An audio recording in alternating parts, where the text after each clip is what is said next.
KDB.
Beats Planet.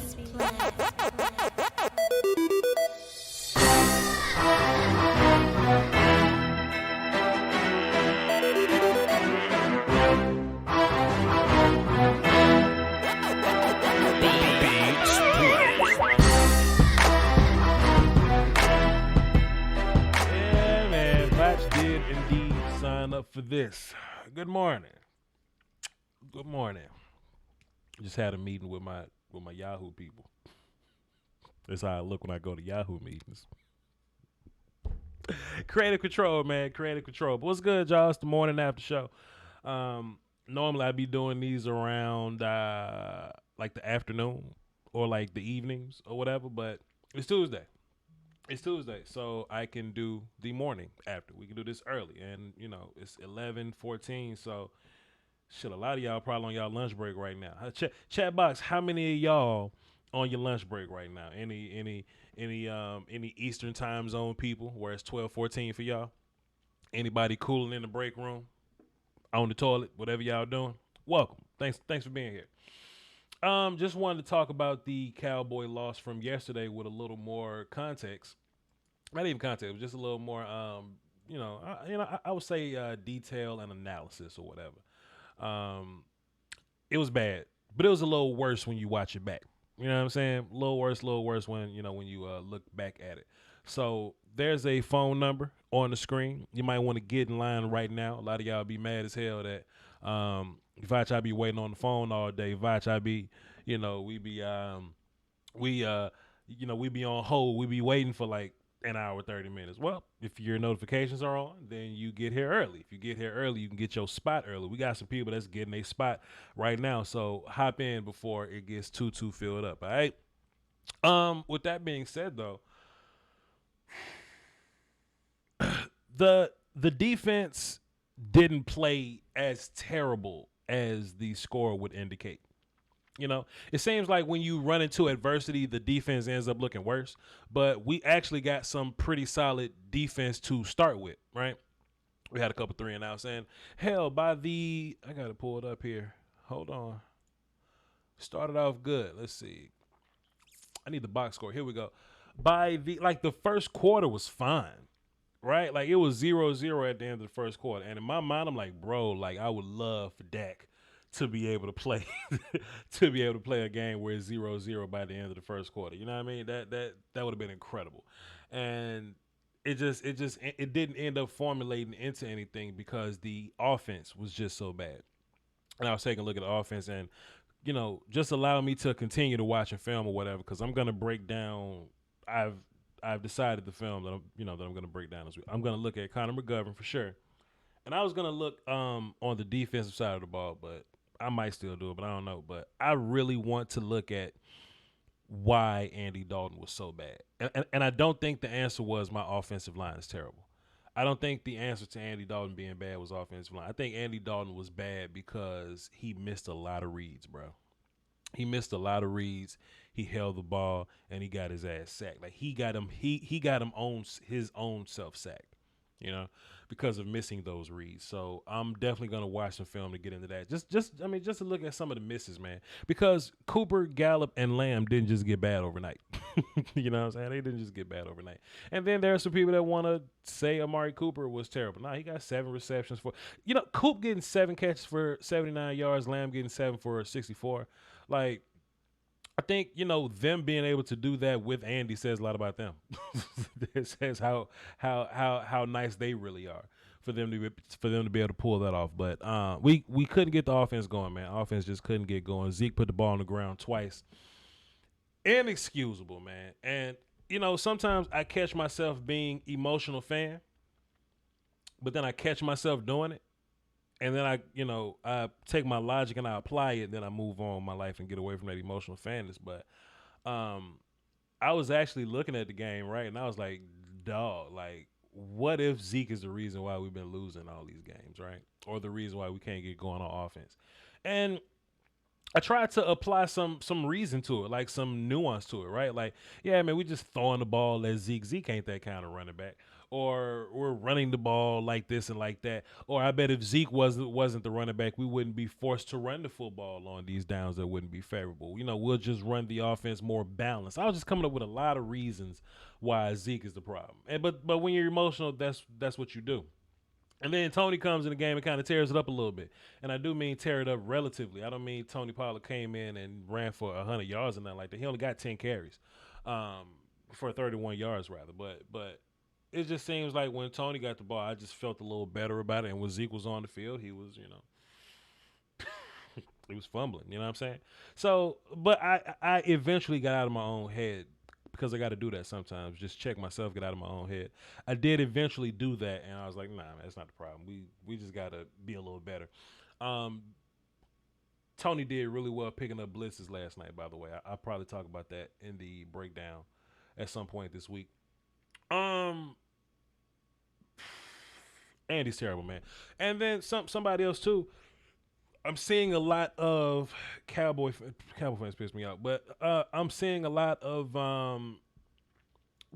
if Andy's losing, that's the same result that you get with Dak. Dak was losing as well.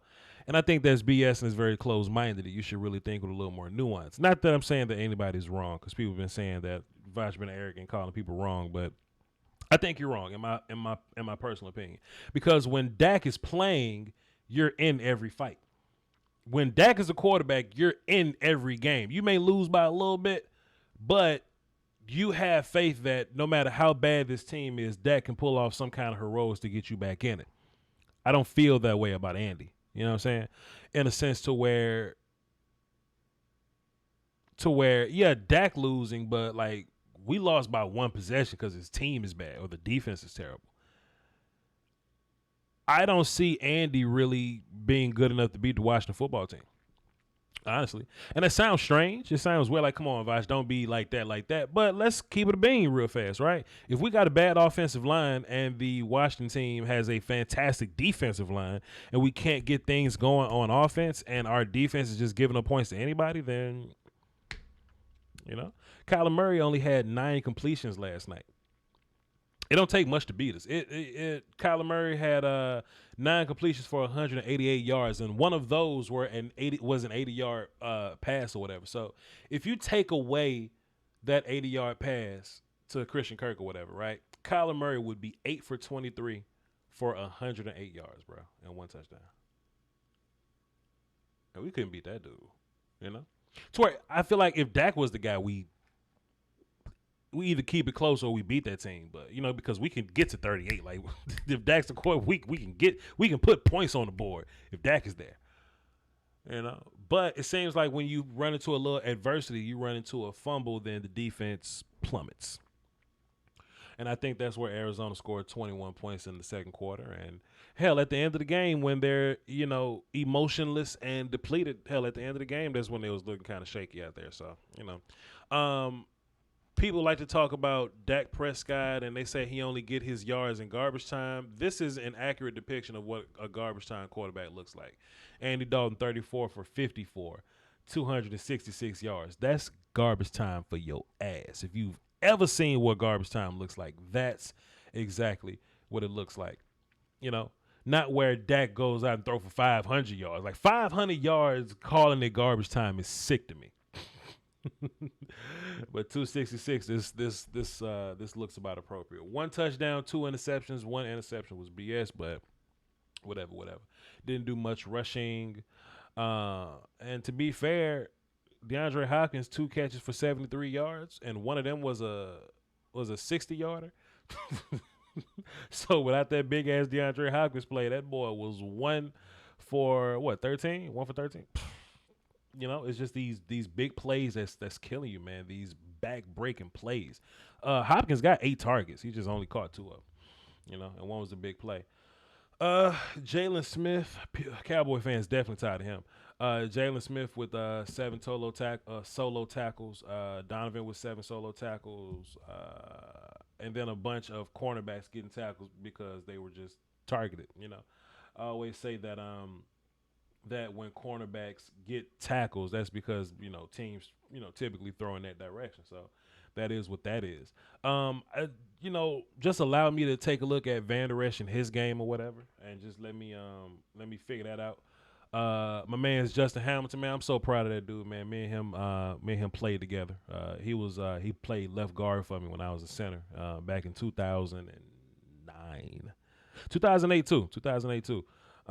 He played left guard my junior year, and he played left tackle my senior year. And he played D-line forever, and I've never seen nobody block him. But that's how fire the NFL is. Even the best people in the world, the best players you've ever seen, they show up here. And everybody's good. It's crazy too, man. Something made me mad about Andy Dalton. They got Dalton down for a tackle or whatever. When he threw that interception, man, he want to run down and make that tackle. No, Andy, don't run down there and be a hero now. Don't be a hero now. No, sir. Andy Dalton trying to get your tackle in, man. I hated it, man. It was a weird little game to look at, bro. It is what it is. Buda Baker was incredible. That boy had 7 solos, a sack, a pass deflection, a tackle for loss, 2 quarterback hits. I feel like he almost caught an interception too. Yeah, man, Buda Baker was something else, man. And if we're gonna go get a safety, man, let's go get a dude like that guy. Because look, Cowboy fans fall into this anybody but syndrome. Like, yo, I'll take any safety right now, Voch.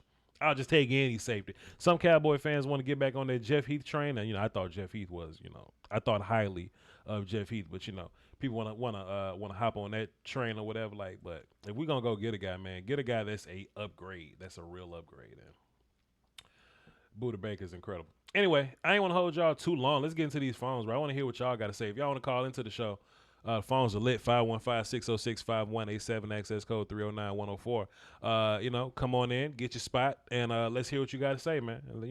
Take your 15 minutes on your lunch break and just see what the dealio is, man. We're gonna start with Brandon. He's one half of Frankly Football on YouTube.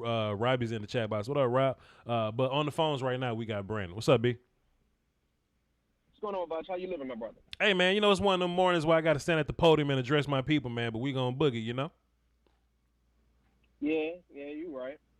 What you got for the show? I think about it like this. Yes, sir. Dak Prescott proved yesterday, Sure, without taking a step on the field. Oh, he boy. didn't even have to be in the building, but he proved why he was so valuable to this team. You remember on The Dark Knight when they finally decided to pay Joker his money? Yeah. And then he went and almost killed Batman and almost blew up 2 boats full of people. Sure. And then he got his stack of money. Sure. And then he decided to burn it. Yep. The mobster was like, "Oh man, you burning my money." Yep. And Joker was like, "Your priorities out of work. I'm doing whatever I want with my half." That's what Dak Prescott is doing right now. That's dope. Yeah.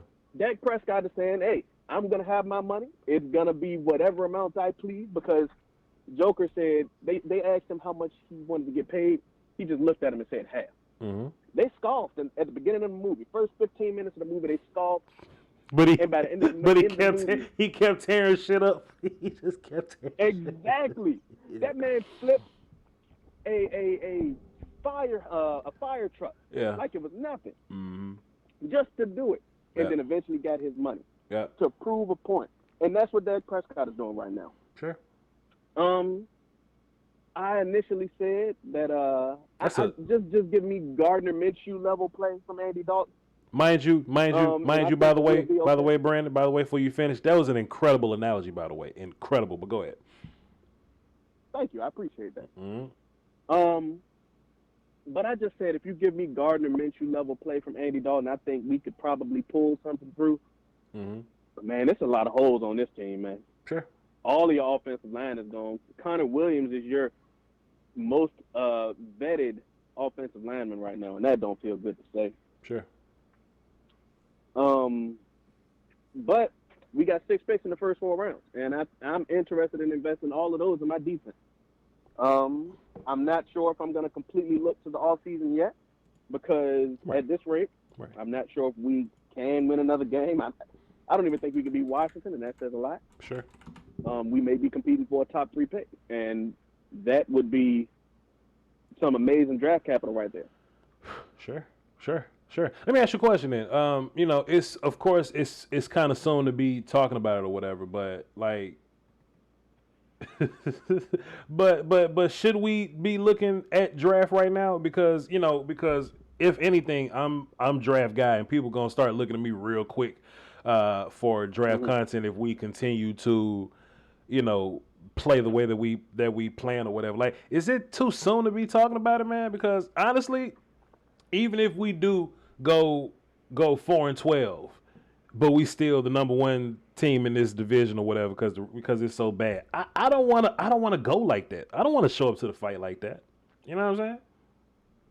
I don't feel that could be real trash, man. I don't feel great about. That would be an awful feeling. I don't feel great about going to the playoffs with Andy Dalton and I got to play Green Bay week 1. I want to do that. That's no fun. That's no fun. Imagine that. I'm not sure that I would watch that game. You can't watch that game. I mean, you're gonna watch it, but it wouldn't be fun, man. It wouldn't be fun. Yeah. Hold on. I'm glad that you said that. Sure. This lets you know exactly why, like, the .com folks are so they're puppets, for lack of a better word. Okay. Nick Eaton. Okay. Dude said some real lame stuff yesterday. What'd he say? He's like, yeah, the Cowboys team is bad, but they ain't gonna bench nobody. What y'all gonna do? Y'all still gonna watch it? And oh man, you're gonna antagonize the fan base like that. It made me sick. I bet you these damn ratings go down. I bet you these Cowboy primetime games, I bet the viewership goes down, sir. Cause look, Yeah. normally I'm tuned in from the beginning. Yesterday I got up and started folding clothes and shit. I started chopping vegetables. Nah, man, I don't believe that at all, man. Like if this team is bad and it's gonna be hard to watch, like I'm watching because I'm content creator guy. But if I wasn't content creator guy, I don't blame somebody for not tuning in to see what happened last night, man. I might want to see that. Yeah. Yeah. I'm trying to do this little thing of ours. Yeah. So I had to watch and take notes and remember which parts I wanted to play. But yes, I absolutely would have cut it off.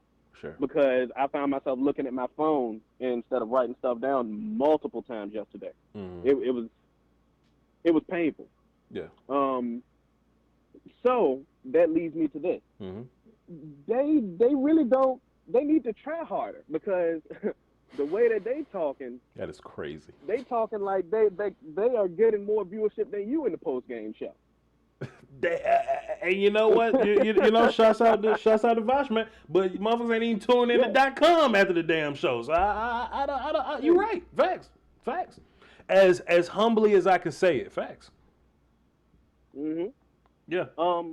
So I will say this to go back to your initial question. You said, is it too early to, shift focus?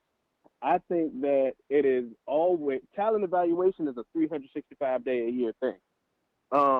Just making it your main priority, I don't think it's too early, especially if we turn around and lose week 7 against the Washington football conglomerate. Man, it might end up being the Dallas football team versus the Washington football team. That's what it's going to look like. Nah, B, I'm good if on they that, beat man. us, I'm going to have to actually start calling them by their actual name. Football team. Nah. If the Cowboys lose Sunday, bro, y'all definitely getting some damn draft film coming up. But Brandon, I got callers, man. Plug your stuff, man. Plug your YouTube. Man. I am one half the creator of Frankly Football. I'm Brandon. I'm going to be dropping my link in the chat box in just a little bit.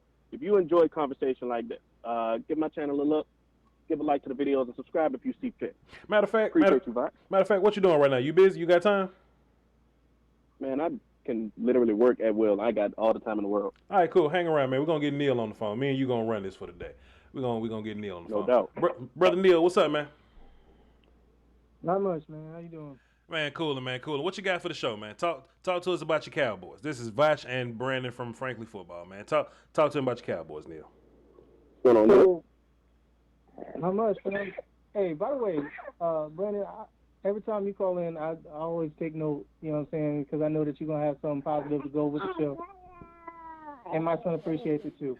Damn, Neil, you are babysitting every single time, man. Like, what's going on, man? I mean, my son, being a father is 24/7, you know what I'm saying? It's kind of like... it's a father's spot. Like even after a late game, it could be midnight. Like your baby's still up.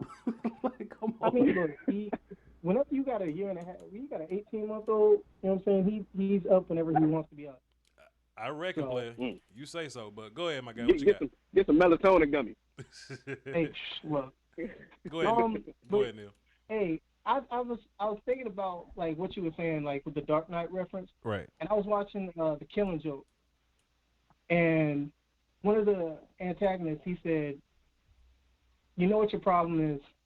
And he was talking to Batman. He said, we're afraid of you, but we are frightened of him, speaking about the Joker.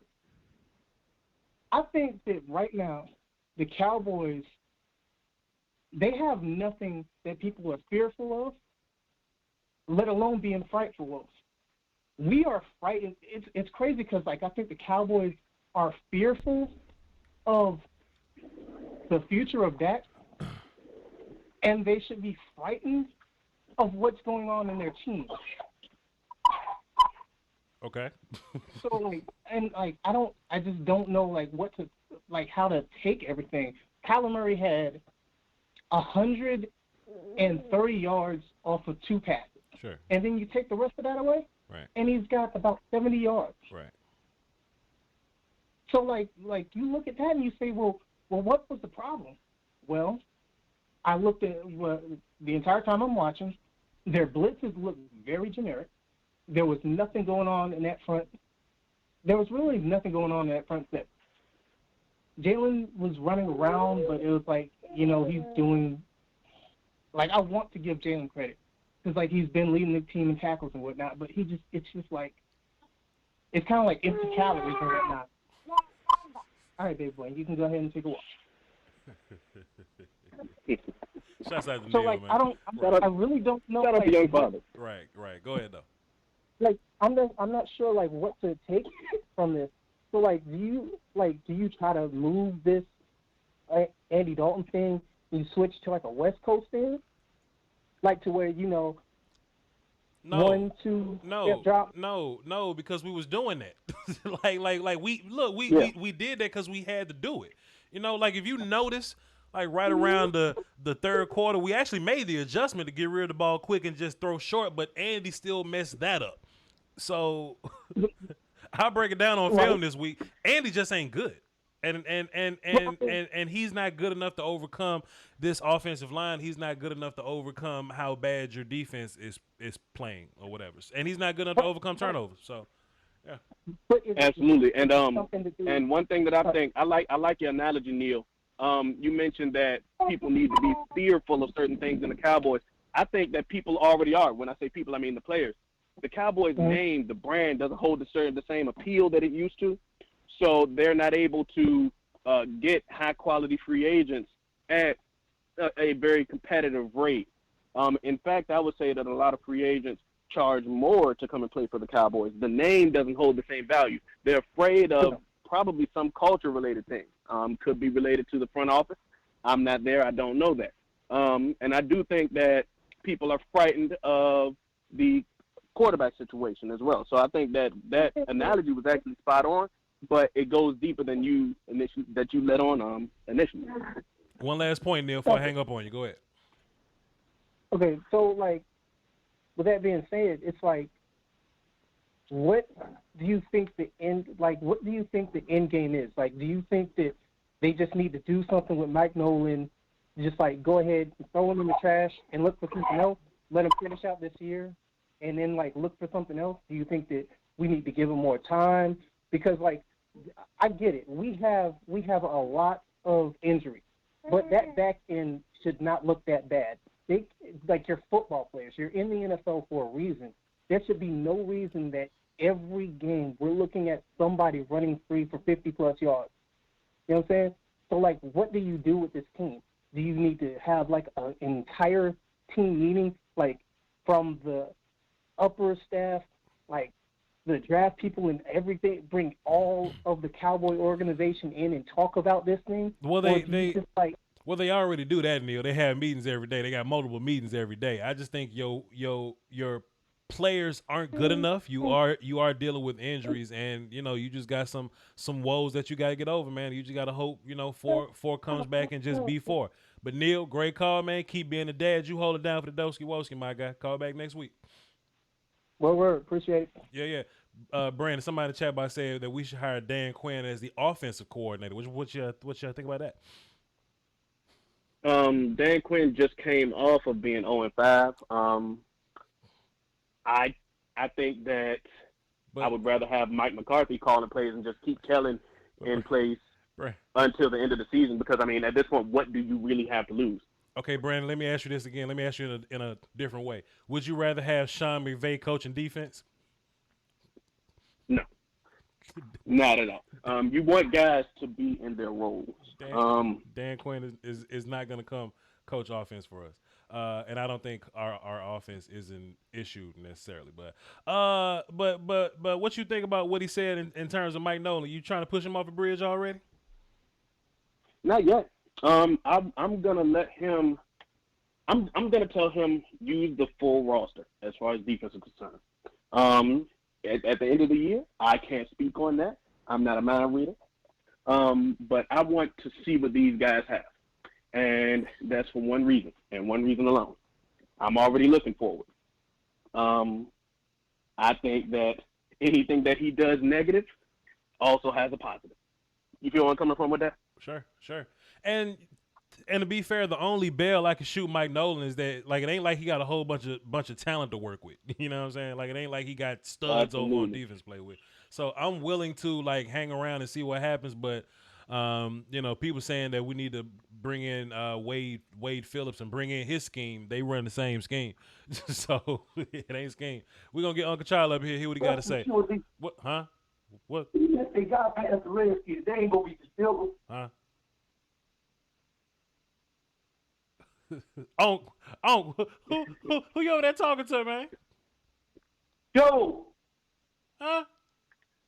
what's up, man? Who you over there arguing with, man? Man, I'm just frustrated, man. I heard those things and I was trying to get myself together, my thoughts together, man. And I'm just sick and tired of it. But how you doing, nephew? I'm doing good, man. This me and Brandon from Frankly Football on the line with you. Well, you know what? How you doing? You know what? Let me tell you something. You got to forgive me. I'm an escaped mental health patient, and I don't escape, and ain't nobody caught me yet. But I'm going to tell you something. Right. You won't catch me, because I'm on the loose. Let me tell you something, man. I don't have enough. You know what I watched out there last night? Yeah. Not that horror movie I saw. Right. I watched people crying, literally crying. Right. And Jerry Jones sat there stoic.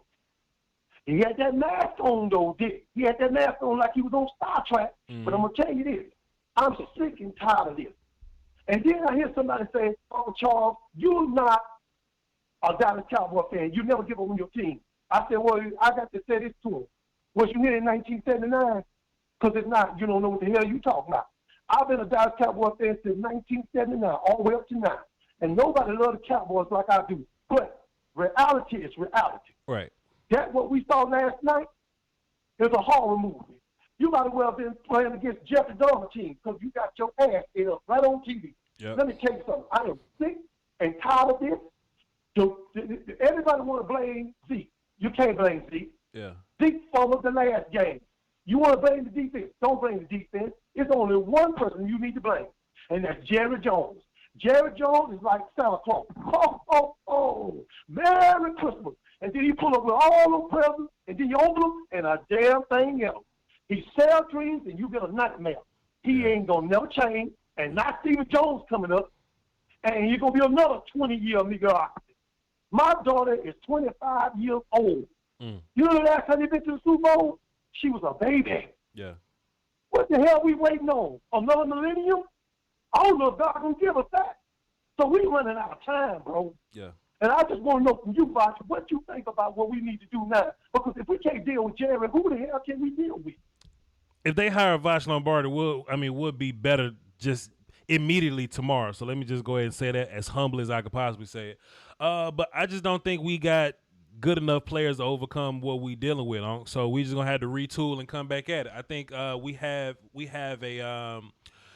a problem with our coaches evaluating talent. I will say that. I think our coaches have an ego issue, and they're not evaluating their talent properly, and we're not applying the proper steps to that talent evaluation. I would say, like, it shouldn't be an emergency to play some of these guys or to make some of the moves that they've made, but they wait all the way until it's an emergency to do it. You see what I'm saying? So I think benching people would be a good start, but it's not like they're benching people very much. You know, they may bench Darian Thompson, but it's an emergency when you bench him. You know what I'm saying? Or they're benching what's his face got benched or whatever. You know what I mean? But it shouldn't have to be that in order to make an improvement. You know, Terrence Steele is all you got at tackle right now. But I feel like we shouldn't have to wait until he's all we got at tackle to get him out of there. Like, I think we lose a couple of early, chances to get points on the board because of what Terrence Steele was doing. To where if Terrence Steele wouldn't even start the game, we probably score on some of those drives that we get 3 and outs on. You know what I'm saying? So, I'm normally very patient with my coaching staff. But it's not like Jason Garrett was doing anything that was egregious. Like, Jason Garrett's time ran out because he had a good team, but we couldn't win games consistently. But I'll never say that Jason did something where I was egregiously just upset with him. Mike has done a handful of things that I've been egregiously upset with early, but we'll see what happens. Well, you know what? I'm gonna say this in closing, nephew. Mm-hmm. They went and got Andy Taylor, and Andy Taylor is no different from being on Opie Taylor, the Opie Taylor show. Yeah. He's a damn extra standing there. He ain't saying anything, but we notice him because he got red hair. Yeah. That's what Andy dog needed. Yeah. Just an extra. Taylor. Yeah. So that's all I got to say, and I don't know what else to do, but I hate that for you, nephew, and I just wish things get better. Hang in there. Thank you for that. Hang in there, man. We're gonna be all right, man. Appreciate it. Tell the family I love them, man. Tell the family I love them. Appreciate you. Yes, sir. Yes, sir. Dalton, Hey, man. I say Dalton. Brandon, what you think about Andy Taylor? You just cursed at me. I did? Calling me Andy Dalton. My bad. I did. My bad. What you think about what Uncle's saying? I think that we secretly have Brandon Whedon out there. And he's wearing the number 14 jersey because that's the vibes that Andy Dalton has been giving me. Yeah. He says it's Jerry Jones' fault too. Yeah. Yeah, I mean, but here's the thing. Back in December, and I really appreciate Law Nation for bringing this back to light because he said this in December, and then he just put something else saying, yo, I said this. Jerry Jones already said, look, it's going to start and stop with me, and I'm never going to fire myself. So there's a certain degree of truth to what Uncle's saying. Uncle Charlie is a national treasure, by the way. He needs to be protected at all costs. Sure. Jerry Jones, if he wants it to start and stop with him, then he does have to accept the bulk of the front office blame. We can't just say, oh, it's Will McClay and Steven, when Jerry's the one that wants to be the guy to sign off on all decisions. So there's a level of truth there. I think that also what he was saying to where there's just I think you were the one that said it. There's just a lack of talent out there. Yeah. That is 100% true. Offense sells tickets. And there's been a lot of ignoring particular spots on the defense for quite a while. Right. And it's coming to bite you. But you know what though? I just think it's not always right to blame Jerry. Because Jerry is the farthest removed from this damn thing. You know what I mean? Like, Jerry don't pick the talent. Will McClay picked the talent. Stephen Jones signed the talent. Mike McCarthy coached the talent. Then the talent got to go out and be talent. You know what I mean? I just think people say Jerry Jones because they ain't got nothing else to say. And like I said, like because apparently I come off arrogant when I say things like this, but I just don't agree when people resort to I think people say Jerry Jones when they don't have anything else to say. Now, do you want to blame Jerry Jones for hiring Mike McCarthy? That's a Jerry Jones thing. Sure, if you want to go there. Absolutely. But we don't blame Jerry for signing Mike Nolan. That's a Mike McCarthy thing. You see what I mean? So, yes, Jerry is the GM, but Jerry is a mascot for real, for real. Will McClay is the talent guy. And we love to pat Will McClay on the back. And I think Will McClay does a fantastic job. And I think the idea of what we do on this team with not overpaying for outside guys, I think that's the right thing. Now, can we make an exception sometimes? Sure. I think we can. Like if Aaron Donald out there, let's go give him some money. But for the most part, we don't get those opportunities because the best guys just end up going back to their team, But it could be a situation where we could be out here selling our soul. We could be out here giving up 4 draft picks for Jamal Adams, and Seahawks still got the worst secondary. We could have pulled the trigger on that. We could have pulled the trigger on Earl Thomas, giving up first round picks to go get him, or just spending big money to go get him. But we didn't pull the trigger on that. That's why I think Jerry, like Jerry and Steven, not getting credit for it. You know what I'm saying? But in terms of fumbling and not tackling, I can look at plenty other people whose names ain't damn Jerry Jones. You see what I mean? I understand what you're saying. Mm-hmm. I'm wondering where there's a disconnect somewhere though. Yeah, because it has to be. I feel that there is amazing rookie talent evaluation and collegiate talent evaluation, but that level drops when you get to trying to bring in veteran guys, even if it's for cheap. But because even as a fan, it sucks. Oh, go ahead. But how many good pro level guys end up going free agent though. That's my big point. This team, and you know, we acting this way because we not winning now, or just like it looks bad now. But we was just giving them props last year for the Randall Cobb signing, or the Robert Quinn signing, like going to go find guys on other teams, like going to go find guys like David Irving, finding guys like Antoine Woods for cheap for $30. You know what I'm saying? We were just giving them props there. So they just not good at evaluating talent no more. I think it's a production thing, and it's easy to do this when we losing. But if it was up to me, and I say this all the time, I'm gonna move on to the next call when I say this. I don't want the coaches that gotta have talent to win. Mike Nolan was a good defense coordinator when he had some of the best talent in the league. Mike McCarthy was good when he had one of the best quarterbacks in the league. I want a guy like Sean McDermott, who can make a solid Bills defense with some guys I ain't never heard of. I want a guy like that. You know what I mean?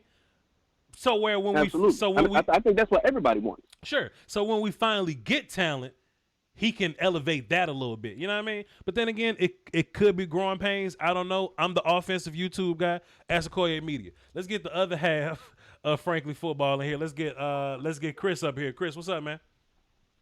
Hey man, what's going on, fellas? How y'all doing, man? Damn, Carl Lewis. My fault, brother. Let me just turn you down a little bit. I ain't said it all, Chris. What's my up? fault, bro. You good, man? My fault. You Man, good. everything's love, man. Just listen to what you're saying and what y'all been talking about. You know, me and BH was talking about this a little bit earlier. Yeah. You know, I lost him. I was in the elevator doing my thing. But I think what we're kind of looking at right now, especially with the debacle that happened last night, I think, you know, our problem has always been up the middle. And I thought we, you know, dealt with that problem this year by going getting Poe and McCoy. And then you thought that Jalen and LVE was going to elevate from what they did LVE's rookie year. So you thought you were good there, you know. And like I've always said, and I'm going to always continue to say it, Jeff Heath was never the problem. He just wasn't the ultimate solution. But you still continue to neglect having a productive, high-quality safety in the back end. So we look at other guys like a Jamal Adams, or, you know, I remember your draft analysis on Buda Baker. You know, you did a great look on him. I don't know if your analysis, and, you know, most people can go back and look at your tape, I don't think you saw Buda becoming who he is the way he plays now. But you're sitting here right now, you made the moves you needed to make, even though those trio of safeties went Juan Thornhill, Taylor Rapp, Darnell Savage. Darnell Savage went the first, and the third one was in the second round that everybody wanted. We could have had that quote-unquote hybrid-type safety we got to have. But right now, man, you know, like you're at this point that you got to find out who's going to stand up, who's going to play. Mm-hmm. You're going to have to find out who's going to be that guy, who want to stand and fight. And, you know, if you go to, you know, I've maybe seen 2-3 more games you win because of you just don't have the kind of talent you need on defense to do certain things. But effort and tackling is something that I just don't see. And that last touchdown last night dealt with effort and heart and want to. And you can't cut a man's chest open and get that to him. He got to want to. And for everybody that's giving analysis to this team, saying, hey, these guys are playing, they don't know what they're doing, or they don't look like they know, that's why they're hesitant, that don't make any kind of sense to me. It really don't. You know, when BH does his job, he can't be at his job 6 months and still hesitant about which forms to put in. I can't know which product got to go which section, or which route got to go which route to get my guys paid after 6 months. 2 weeks, I can understand, but 6 months? And that's where these guys are at. They've been looking at this defense for the last 3 months. They should know what they're supposed to do when they're supposed to do it. They can't continue to let guys run right past their face like that. That's insane. And then just say, oh, well, hey, we didn't have an offseason. Man, come on, man. Get your ass out here with that, man. Yeah. It's about week 7 right now, so it's a little too late. Damn, Chris, what you doing over there, man? You bagging up the work over there? You putting somebody in the trunk? What you doing over there? Hey man, I'm slinging this weight, man. I'm slinging this weight, man. So got to make sure the product get right, man, in these streets, man. So it's legal, but it's doing what I do. Sound like you over there kidnapping somebody, Chris. Hey man, I'll hang up and listen, man. Great points though, brother. Appreciate you, man. All right, man. Talk y'all later. Yeah. Boy, it sound like he was loading up them boxes, boy. Brandon, did you have a response for that, man? I think that when you see a guy get gashed for a 60-yard run at the end of the game, those guys' wills are already defeated. That's what that's going to come down to, because you got to think they lost their leader, their head in Dak Prescott, and now they see, okay, the alternative option ain't doing it for us. Even when when I say we, I mean the defense, perform better than normal. Yeah. So that is a gut punch when that spirit is already broken. I think that's what that comes down to. I think that if you are going to be a professional, then you can't have those moments, but they're human at the same time. It would be unfair of me to expect any different. Sure. In the chat box, cat named Juan said I was wrong. Tell me how I'm wrong. You know what I mean? Like let me know how I'm wrong. Don't just come in. You're wrong, Voch. You're wrong. Tell me why. About what? I don't know. About what and why? I have no clue. But if you give me good information and it's valid, you know what I'll say? Fair enough. That's incredibly fair. And you made it. I say that all the time. So tell me why I'm wrong. Don't just come in here. This not the emotion show. Last night was the emotion show. Tell me why today. Let's get back to the phones. Let's get we can go Ed from Atlanta. We ain't doing nothing else. What's up, Ed? What's going on, Voch? How's it going? Cool, my guy. What you got for the show? Man, oh man. I actually rewatched the Cowboys game for like the first time in, I think, since last season yesterday. And my, oh my, man. Ain't you a Falcons fan? I think, yeah. Okay, cool. Go ahead. Why would you torture yourself watching the Cowboy game twice, fam? I don't know. Go ahead. It might be why we did so poorly. All right. Facts. I just like watching football, but I think we had talked about this a lot earlier in the season, Voch, and I think all the confusion and the hesitation, I really don't think it's a part.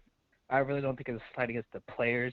We talked about the one gap versus two gap systems, and specifically there was a play where I can't remember if it was a read option or Kyler just did a play action and decided to roll out himself, but you see that DeMarcus Lawrence is reading the running back or the quarterback, and he stays home on the quarterback.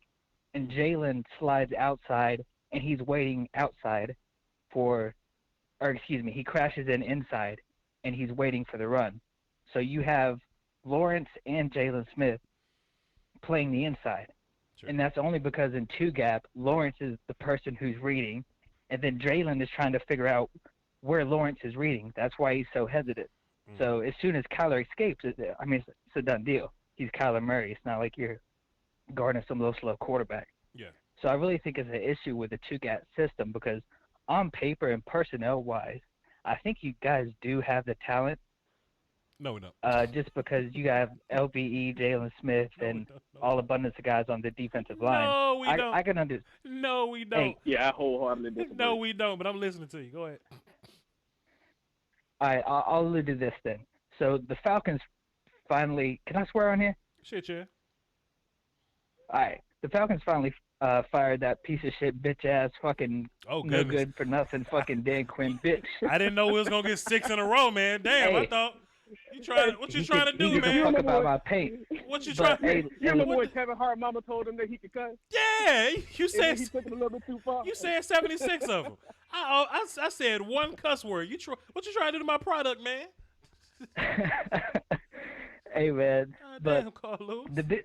Go ahead. The biggest thing we can go to is coaching, and a guy like in Matt Eberflus, so a guy that can take talent that's average and turn it better. And we saw with the Falcons this week that our defense can actually beat the hell out of some people if they're not doing specific things the coach wants to do, playing soft, sitting back in zones, and not being coached to jump routes. Mm-hmm. It's interesting because if you watch Falcons film, they're taught to stay in that cover 3 shell, and they're taught as soon as the ball goes in the air, then you react. Most zone teams will actually say, after the quarterback takes his drop and you see something, jump it before the throw.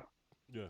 So that's one thing that you can see on Falcons tape, that all it takes is a few coaching adjustments, and then you have I don't know what we are, probably like 29 through 32, something like that in defense. Sure. One coaching adjustment can make you a mid-tier defense.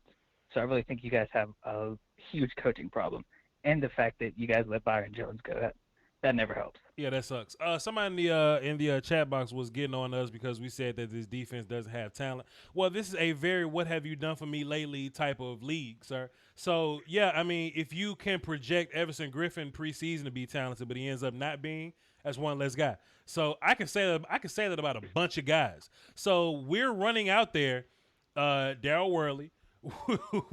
Xavier Woods is not a guy I would call talented. Donovan, I guess we just wait on him to just kind of do his numbers.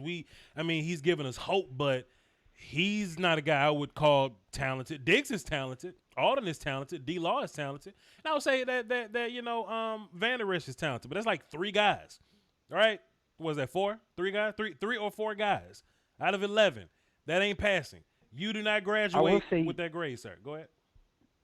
I will say you guys have like a bunch of average talent, because I remember when we played, I'm like, I don't even know who D-Law is at this point. Mm-hmm. And at least you guys could say we knew who the hell Grady Jarrett was, because all of a sudden he just blew up a run play, and you just kind of like, Sure. what the hell? What the hell just happened there? Sure. So I feel like you guys have talent, like a bunch of mid-tier talent. We don't have a stud. Not an elite guy. We don't have a stud. Right. Because if you're the Rams, you can at least live on the fact that Jalen Ramsey might shut this dude down and that Aaron Donald's going to tear shit up front. And we could just be bad everywhere else. I don't think that we're necessarily, that we just have zero talent, but we don't have any studs to bring up the mid-tier talent. If we had a stud at 3 tech, then your regular linebackers probably look better. But we don't, so they don't. You know what I mean? Appreciate it, Ed. Great call, man. Yep. Yo, Brandon, that boy asked, can I cuss on this show? I'm like, sure, say a cuss word or 2.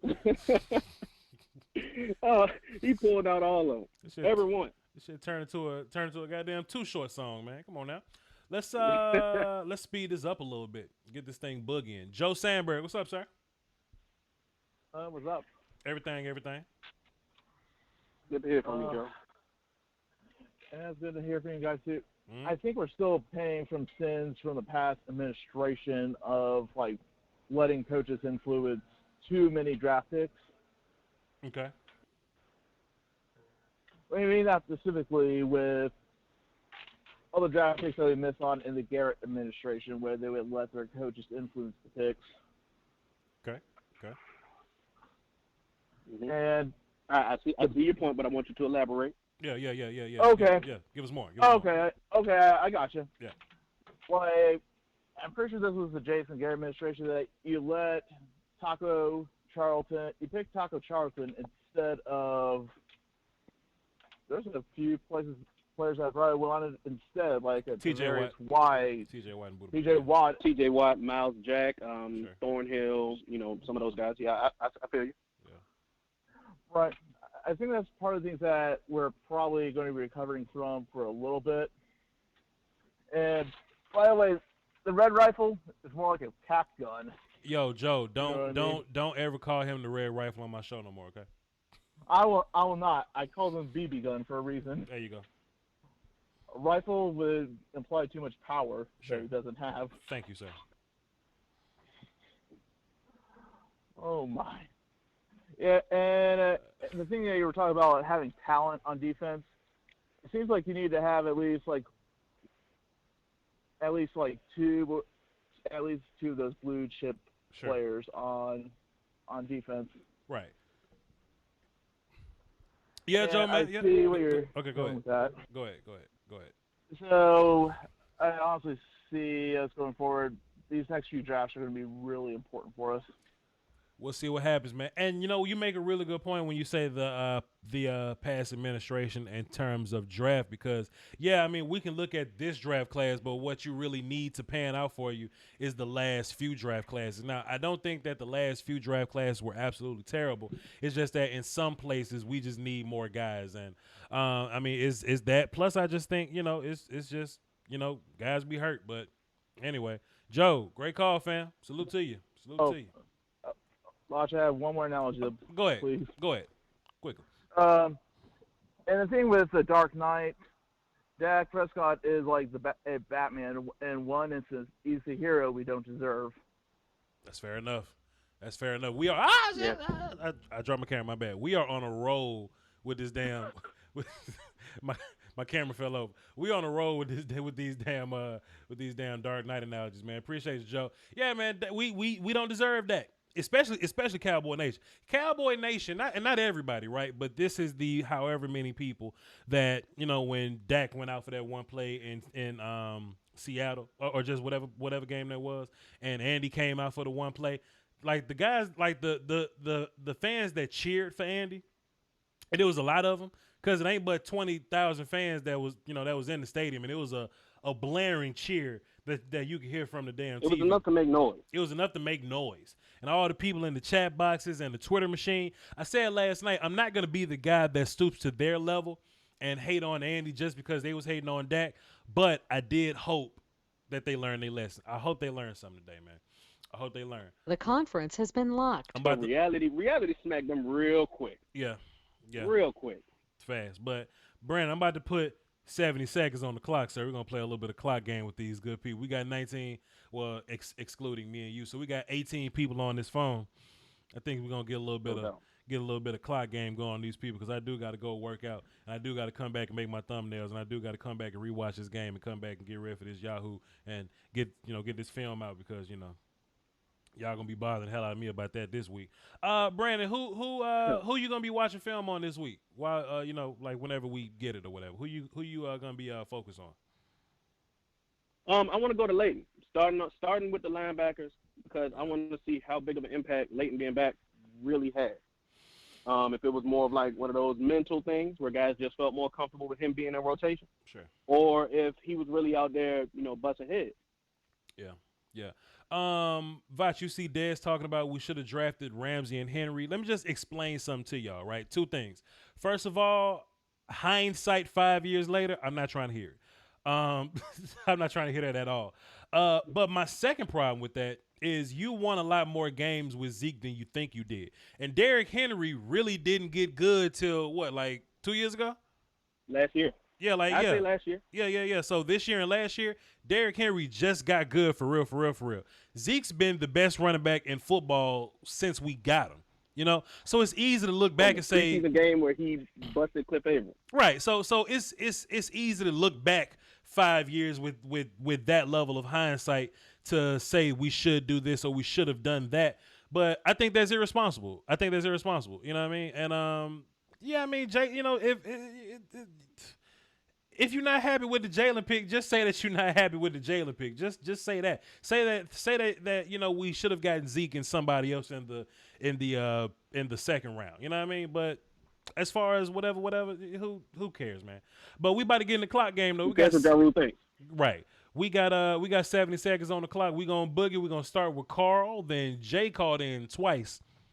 So one of these numbers we're gonna get Jay off of here, and then we're gonna get Matt. Matt is in the hole. Let's boogie. Carl, what's happening? Hey, what's going on, Voch? You called in yesterday and hung up before I can get you in, man. My bad. Nah, I didn't hang up. For some reason, it just dropped. And by that time, it was already closed. Condolences, man. What's up, my guy? What you got for the show? Man, I kind of disagree with the whole Jerry Jones thing as far as because we didn't have several coaches and we having the same issue. That's fair. And I think that it gets to the point to where Jerry, the name comes bigger than the team. That's fair. And then on the front office, we just don't have enough football guys. I think we let me pause time. I think we're solid at talent evaluating though. I think we're solid. I think I think we're a really good talent evaluating team. I just think the problem is putting it together, and there may be some philosophy changes we can make. You know what I'm saying? But for the most part, I don't think that we're very bad at it. Now, are we good at evaluating coaches? I think that's fair. I think you on to something there. Like our not willingness or just us not being willing to step out of the box and hire a different type of coach, like like one of these college coaches, maybe like one of these Bieniemy guys or whatever, just one of these coaches that are good with no name, I would say. Like we would rather chase prestige than to chase a name or something. You know what I mean? I don't know, but that's fair in terms of evaluating coaches. I don't think we're bad evaluating players. Well, go ahead. Well, we're not. It's not that we bad at evaluating players because we have talent, but I feel like that. Whoa! Time out! What is talent? Talent. What is that? Okay, because I don't want to. Hey, look. I'm not gonna say. Hold on, time. Hey, look. Hold on, time out. Hey, Carl, hold on. Hey, Brandon, talent is when you're doing laundry. That talent. That talent. And you gotta clean the dryer, man. You gotta clean that thing out the dryer. Get that talent out the dryer, man. My bad. Go ahead, my guy. The thing is, I don't want to say that we don't have talent because we do. Yeah. But it's the level of talent. You know what I'm saying? Because all we heard is we want to be versatile. We want to be versatile. Y'all, we get Jalen Smith, and Jalen Smith is one-dimensional. I don't see any versatility with him. Sure. As opposed if we'd have got Miles Jack, who was versatile in college, played running back and linebacker. He has the lateral movement. You know what I'm saying? I think it just goes back to we see our results and we mad at the results that we have, because we could look at because watch this. No. Because look, watch this. We could look at the Rams and be like, damn, dog, I wish we had a player like Aaron Donald and Jalen Ramsey. We do. They just play right guard, running back, and receiver and quarterback. You know what I'm saying? It's just that our studs just happen to all be on offense. We just got to do better at getting studs to even the whole thing out. You see what I mean? Well, even then, though, like, because if you go back to that same draft, Dak just happened to fall to us. Jerry Jones wanted Paxton Lynch, almost traded up to get Connor Cook. If it wasn't for the Raiders, that saved us. Good luck for us then. Ain't that good luck for good luck? The damn Patriots just passed up on Tom Brady 5 times before they got him. You know what I mean? That's football though. That's the game. Exactly. That's the game. It is, but it also goes to show that I just feel like in our front office we don't have enough football guys. And then also to disagree with you, like to doubly disagree, I think we're getting good production out of our like 5th and 6th round guys. Like Anthony Brown, you may hate him, but for him to be a nickel corner that you kind of relying on right now to get him later, later, whatever, like. I think he's doing okay. Xavier Woods, you may hate on him right now, but to get him late, Cedric Wilson is another guy that we got late. That's just kind of working for us. You know what I mean? So I don't think we have a problem. It's going to work on an average defense, though.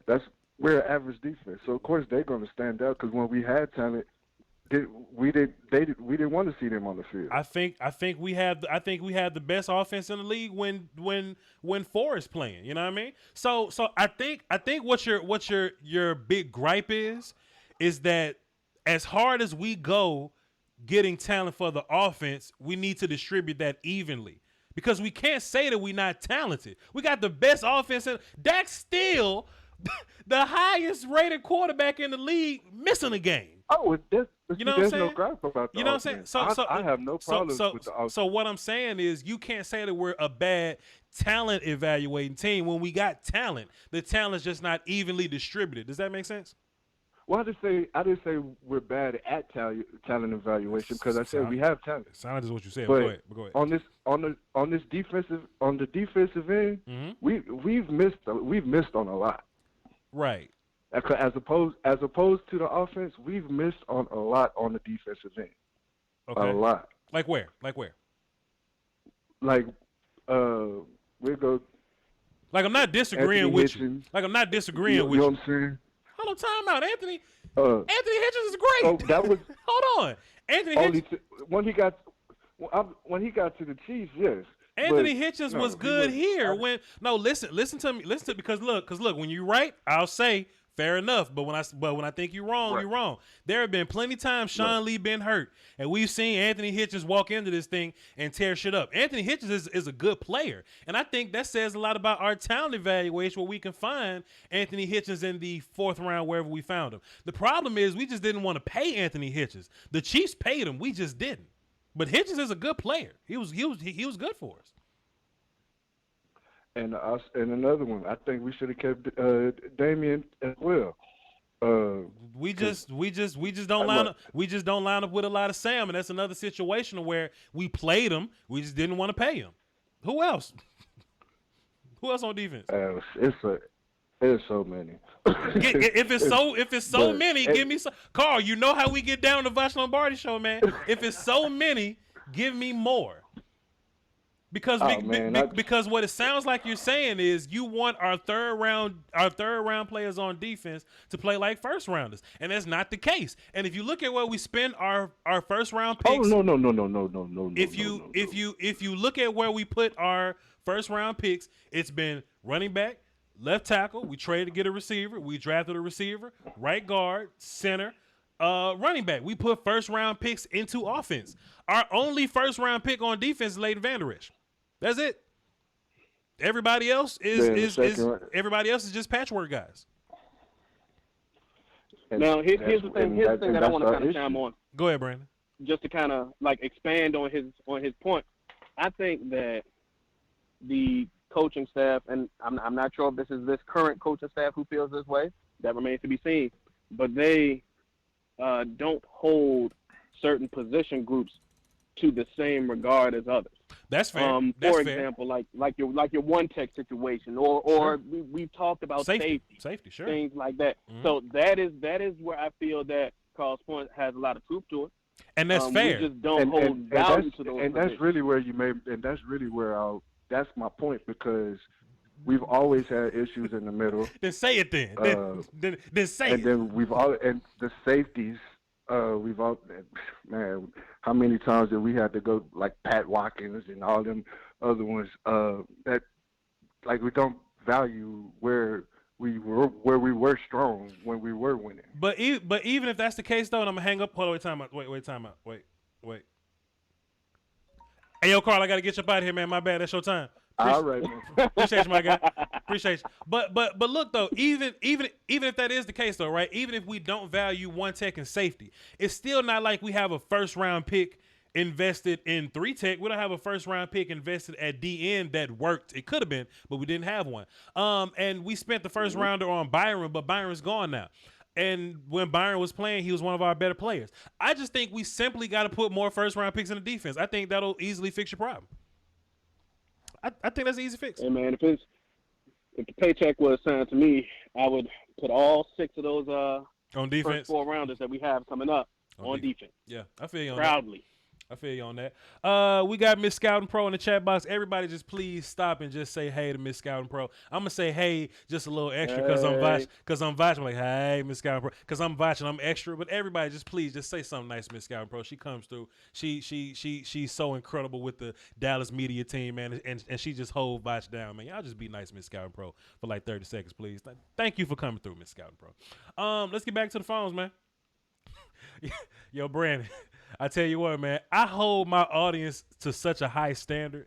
I hold us so accountable because I'm like, bro, you just ain't finna. That's how you gotta be though. That's, you know what? But I have faith in y'all because I could treat y'all like idiots, but I refuse because y'all my audience. Y'all not idiots. You know what I mean? But y'all better bring it, man. Y'all better bring it when I ask about it. Jay got 2 numbers up here, so let me ask. Let me ask if this the one that he's on. Okay, he's on this one. Jay, what up? What's good? What's good, my guy? And Miss Scouting Pro blushes. She say, stop. No, ma'am. Jay, what you got for the show? What's up, my guy? Oh, nothing, man. Just chilling, man. Had to hit you up. Okay. See what you was up to, man. But look. How's the family? Look, man, I'm looking like this. Yeah. I'm looking like this, man. Look. Uh-huh. It's time to put some stars on that defense, man. Look. I agree. I'm tired of hearing this term, what they call position flex. Sure. You get the person that's good at what they do, man. You can't call the plumber, man, to do a mechanic's job, man. It's I think we going out the box with that, man. And it might be time for Jerry to step down as GM and let somebody else have some real say, man. You know. Jerry ain't got no say. Let me pause your. Let me just pause your time there. I don't think Jerry picking the players, man. I really think is Will and his guys picking the player, and they'll bring it to Jerry just to kind of move his ego along. Hey Jerry, CeeDee Lamb is the pick. That's what we're gonna do. You ready to sign off on it? And then Jerry will go, tell me about CeeDee Lamb. And they tell him about CeeDee Lamb. And then Jerry go, all right, cool. I'll get CeeDee Lamb. Jerry didn't make that decision. Like everybody else made it for him. He just was the last go at it. You see what I'm saying? Yeah. Sometimes you gotta let that last go, man. You gotta let that go back to the other people. But I'm looking like, okay, look, David Irving, man, he out there, man. Get him. I'm good on David Irving. Here we go. I'm good on man. David I'm telling you, man. Look. DeMarcus Lawrence looked real good next to David Irving. That's when he was putting up all them numbers, man. You got to check that out. I'm good. I'm good on David Irving admitted to quitting. He admitted to quitting under those situations. No, I'm good on David Irving. No, sir. Man, the man's 6'7", man. That man is 6'7" and lazy and don't love football. Man, look, you can make him love football, man. Dallas Cowboys. Look. Let me tell you something. I don't love onions. There's nothing you can do to make me love onions. I feel you. I can't look, but I still like him though. Even though you don't, I still like him. I told you it was time to get rid of Tyron Smith, man. Trading. We should have got rid of it. I told you. I definitely gotta get you off. Hey, yo, Jay, that's your time, man. Appreciate it. I definitely gotta get Jay off the phone now. Listen, there will be no Tyron Smith slander neither. Not gonna be able to do it. Now check this out though. What's up, sir? Check this out though, Voch. I do want to talk about something that you said. Let's do it. For every CeeDee Lamb conversation, there's one regarding Johnny Manziel where Steven got to snatch the card out of Jerry's hand allegedly. Sure. So I think that it's some truth and falsehood to that. I think that Jerry is still able to flex his authority because he signs the check and he's not scared to do that. But even if that's the case though, right? You know that sounds like? That sounds like the old person that wants to do things around the house. Like they too old to like clean up, but they'll still like, cause my grandmama like that. Like look, bless my grandma, man. She just been working hard her whole life, but she's retired now, and she just can't be vacuuming the house like you know what I'm saying, she used to. But she'll still get her ass up and try to vacuum. We gotta run and catch her. Now we gotta let us vacuum or whatever. I think Jerry like that. I think Jerry say, I'm about to pull the plug on Manziel. And if Jerry pulled the plug on Manziel, I think that's when we should have a conversation about Jerry. But he's not allowed to pull the plug on Manziel because Steven, at the time, Jason, and Will McClay says, no, we're not getting Manziel. So I think like Jerry's there for the parity, but Jerry don't make the decision, man. Jerry made the decisions in a long. You know what Jerry's there for? Jerry, and I think Jerry's good at this. Jerry is there for if Aaron Donald is a free agent and he's visiting the Cowboys, and Jerry says, bring him to me. And he got to sell Aaron Donald on the Cowboys. We signed Aaron Donald. You see what I'm saying? That's what I think that is. Like if everybody is in concert, I think Jerry gets that guy. Jerry wants Earl Thomas, but he didn't get Earl Thomas because there's so many guys in that room saying F Earl Thomas. If it was up to Jerry, we'll have him. You know what I mean? But I think when everybody signs off on him, and then Jerry says, all right, cool, then I'll go. That's where I think it's top tier. That's why I think it all works in synergy. But Jerry Jones ain't watching film on CeeDee Lamb without somebody bringing him film on CeeDee Lamb. You think Jerry Jones knew who Bradley and I was without somebody bringing Jerry Jones film on Bradley and I? Jerry ain't watching no damn film on Ben DiNucci. We watch film on Ben DiNucci. Jerry just wants to be in power because that's Jerry. That makes sense? Now, I kind of thought of this. Go ahead. You know the analogy that people use with politics where it's time for old white men to get out of the way and let the younger generation do it? Sure. You know that analogy that you may see on some of those political pundit networks. Sure. I do think that it is a good idea to have a younger mind in a GM who will not be afraid to try those new things that you talked about, like trying the college guys the younger guys, the new innovative things. We talk about progress stoppers a lot. I do think that in that way, Jerry may be a bit of a progress stopper. I'm not sure if it's to the detriment of the team yet, but I do think that it exists. In that he's going to try to get those older, proven guys who may not have kept up with the evolution of the league. One more thought. Is that what he did with McCarthy and Nolan? One more thought before we get back to the phone. That's fair. I'll give you that. Like I said, maybe we should have somebody to kind of balance that off a little bit. But if we weren't so seasoned as front office people, do we comply to say like giving Dak Prescott $45 million for 4 years? You know what I'm saying? Like maybe, you know, what's another? I think if we were less tough as a front office, we will make a lot of goofy ass signings. You know what I mean? And Broadus talks about this all the time, where he's like, sometimes you got to take advantage of these young GMs that got new teams, and they'll just trade you pieces because they're young and they gullible right now. I think there's something to having a seasoned front office. You know what I'm saying? Now, can we have some balance to say, hey, let's go get a, Bieniemy? And you know something so funny? Lincoln Riley doesn't even get brought up in this conversation no more. Like, Cowboys so wishy-washy. Cowboy fans, so we don't even talk about Lincoln Riley no more. But maybe there should be a guy that comes in to balance out some of that old guardness. That's an interesting point. Let's get back to the phones, though. Yes, sir. I kind of want to open the phones back up a little bit. The conference has been unlocked. Because we boogieing like clock game runs this thing quickly. So if y'all want to call back into the show, the phone line's going to be open for like 2 more minutes. Then I'm going to close it back, and then I'm going to go work out. It's just that clock game bringing it by so fast. We got some good rapid pace talk here. We got some good content going here. This is Brandon from Frankly Football on YouTube. Frankly Football on YouTube. He's one half, Set It Off. Chris is the other half. Y'all be sure to go check them out on YouTube. I'll go get their link and put it in the description. And Miss Scouting Pro says I'm right. So that's ball game. You know what I mean? Let's get into the phone and see what Matt got to say. What's up, Matt? Hey, what's up, Voch? How you doing today, man? What's good, my guy? What you got for the show? Oh no, I was just calling in to see why is all the negativity with all these Cowboy fans? Aren't they getting exactly what they asked for? They didn't want Tyron Smith anymore. He's gone. They complained about Lyle. He's gone. They said Travis wasn't the same anymore. So they said, okay, since y'all agree, I'm going to retire. You got to stop talking for a second. That's an incredible point. Everybody that Cowboy fans hate they not playing right now. This is what the team would look like if Cowboy fans was in charge. That's a great point, man. Keep going. And then my other point is, I'm trying to figure out, because yesterday was my first time being able to watch the game this year because I've been working so much. Okay.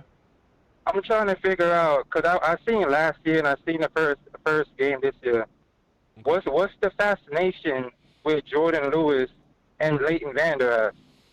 I don't see the fascination that so much Cowboy fans and Cowboy social media people have with these people. We're going to get into it, man. But every time I see... Sure, go ahead. I get them. Hear me out, right? No. Everybody's so quick to forget. Sure. Everybody's so quick to forget. Leighton played more than half the games last year, and the run game was trash. Okay. He played the first game against the Rams, and they ran it straight at him all the way down to a touchdown, and then he got hurt. As soon as he got off the field, both last year and this year, our run defense got better. But if you listen to people talk, they make him seem like he's all world, all this. Like, bro, he's not bad. But we talked about him like he's like the saving grace. Like, bro, he's not that good in the run defense. Mm-hmm. And in pass coverage, all you got to do is get somebody quick on him, and he's just like Jalen, useless out there. And then with Jordan, it's like, why people call him hip pocket? All I be seeing is getting put in the hip pocket more than being in the hip pockets. I don't understand. We're so poorly constructed on defense. All of our dogs that we had in the past, we gave them away for people with the names or with good stories. And now we expect those people with the good names and stories to be the dogs that we just let walk out the door. You know you hear this clock, man. I got to get you up out of here, man. I appreciate it. But they just be talking over the clock. They just be if you talk louder about you, don't hear it. That's the thing. Let me hit this now, button. I gotta disagree with Matt on one thing. And he said that the run defense got better when Leighton goes out. Sure. And we got 300 yards and then 200 and something yards ran on us. Sure. So yeah. Sure. I don't agree with that, but I do agree that we got to have a conversation about Jordan Lewis, though. We do. Yeah, absolutely. We do got to have a real life conversation about Jordan Lewis. And to be fair, I think that if his two guys were Jordan and Van Der Esch. To be fair, I think with both those situations, if their surroundings were better, they'd be better. If the D-line was better, Van Der Esch should be better. Because that was my whole evaluation. As long as he's running clean and the D-line's playing good, Van Der Esch is straight. And I think if the pass rush was better, Jordan would be great. But as of now, I think Jordan Lewis is a bigger problem than Van Der Esch. And the only hip pocket that he's in is like in some 2004 Evisu jeans that Young Jesus was wearing or something like that. Yeah, fair enough. Like Hold on. that's two or three sizes too big. Yeah. I'm about to call Okoye Media on my landline. You'll be able to hear him. I'm about to put Brandon's link to his YouTube channel in the chat box right now, so y'all go check him out. Let's see if I got Okoye on the phone. Okoye. All right, cool. He's on the phone. No, you're not. You good, my guy. We got you loud and clear. What you got for the show, man? Talk to me about your Cowboys, man. Man, I'm talking blind. All I can tell you, I heard you saying we got to talk about Jordan Lewis. I agree with you there. Yeah. I was talking about that earlier yesterday before the game, but just surprising, man. Surprisingly not different is what I mean. It's not like they saw something new last night, but it was surprising that we were still going through the same motions and having the same exact problem in another week. So it's evident that this is who we are. There's no let's wait to wake up. Like, these guys are not fit for either the scheme ain't fit for them, or they're just not playing inspired football either, or, and probably a mixture of the two. But I agree with a lot of the callers. I was listening to the guy talk about LVE.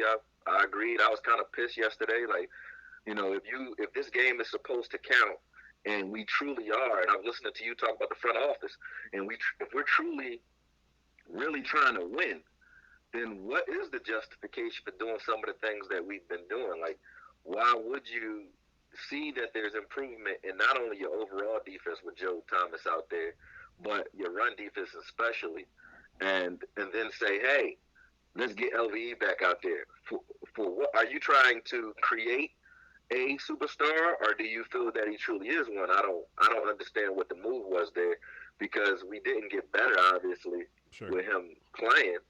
Not saying, I haven't looked at the film, so I can't say that they were taking advantage of him directly either. Right. I just know all kinds of bad went down after that first interception. It's like they decided that, okay, this is it, and we can't come back if Dak's not here. It seemed like they were kind of feeling like that.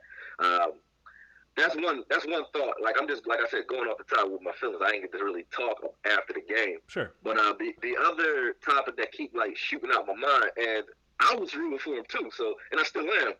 But, a lot of these guys, because it was too many people screaming, Red Rifle, like this was the thing. I refuse. They couldn't wait to see Red Rifle. I refuse. Red Rifle, I've had guys in my comments, the season is saved now that we got the Red Rifle. And it's like, Dak, this is like a proverbial spiritual Dak. How about now, man? Because you know what, Koye? This is what I like the most, man. YouTube has this function. We can all use it.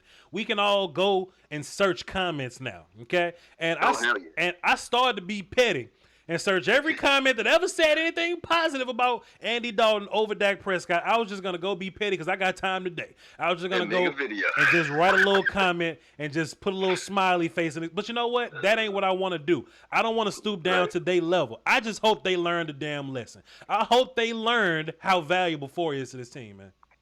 That's why we need that about you, because you gonna keep it balanced. Like, it's like the good angel, bad angel on each shoulder. You gonna keep it balanced, yes, sir. Because I know what you really want to say, and that's like you put a foot in the asses of these dudes who talking that dumb shit. Because nothing wrong with Andy. I think Andy still has to grow into this offense, but it's clear that there was a huge fall off from what Dak was able to do with this offense.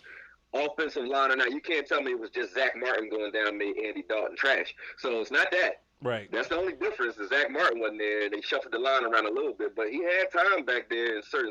Matter of fact, considering the fact that we were playing with that line, wasn't so bad. You know, certain they got us on a few blitzes, which you could expect with a young line. Sure. With Connor Williams being your veteran on that line, that's going to happen.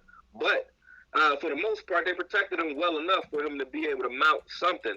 And I just didn't see it. I didn't see the it factor that we've grown so accustomed to it that we take it for granted. I think me too. A lot of us though, but more so others. Like I've been giving Dak his respect lately because he's earned it, and now I see just how impactful both he and Romo were with this scheme and with this offense, because it didn't look like we had shit out there, man. It was just nothing. It was nothing. Zeke, holding out for that bread. It's like, bro, you got to hold on to that football.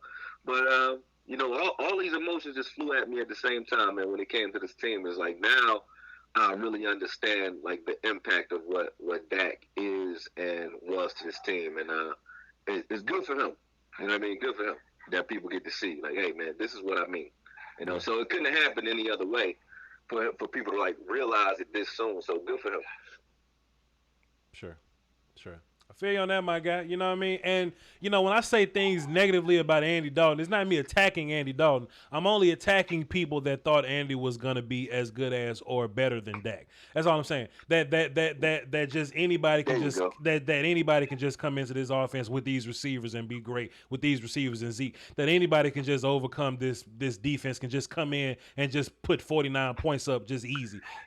Dak can do it, but everybody can. Overcoming this defense, I think the defense is playing with little to no confidence because they're trying to overcome this offense. Believe it or not, all year. I think all year they're like, man, you keep putting us in these positions and then calling us trash. But you put us in these. Like if you spotting teams 7 to 14 points every game. I mean, what you want the defense? It's not their fault. And that ain't their fault that you spot them these points. I think ain't their fault Zeke can't hold the ball. I think the first quarter the defense was actually cool. They was actually good the first quarter. Nobody did anything to us.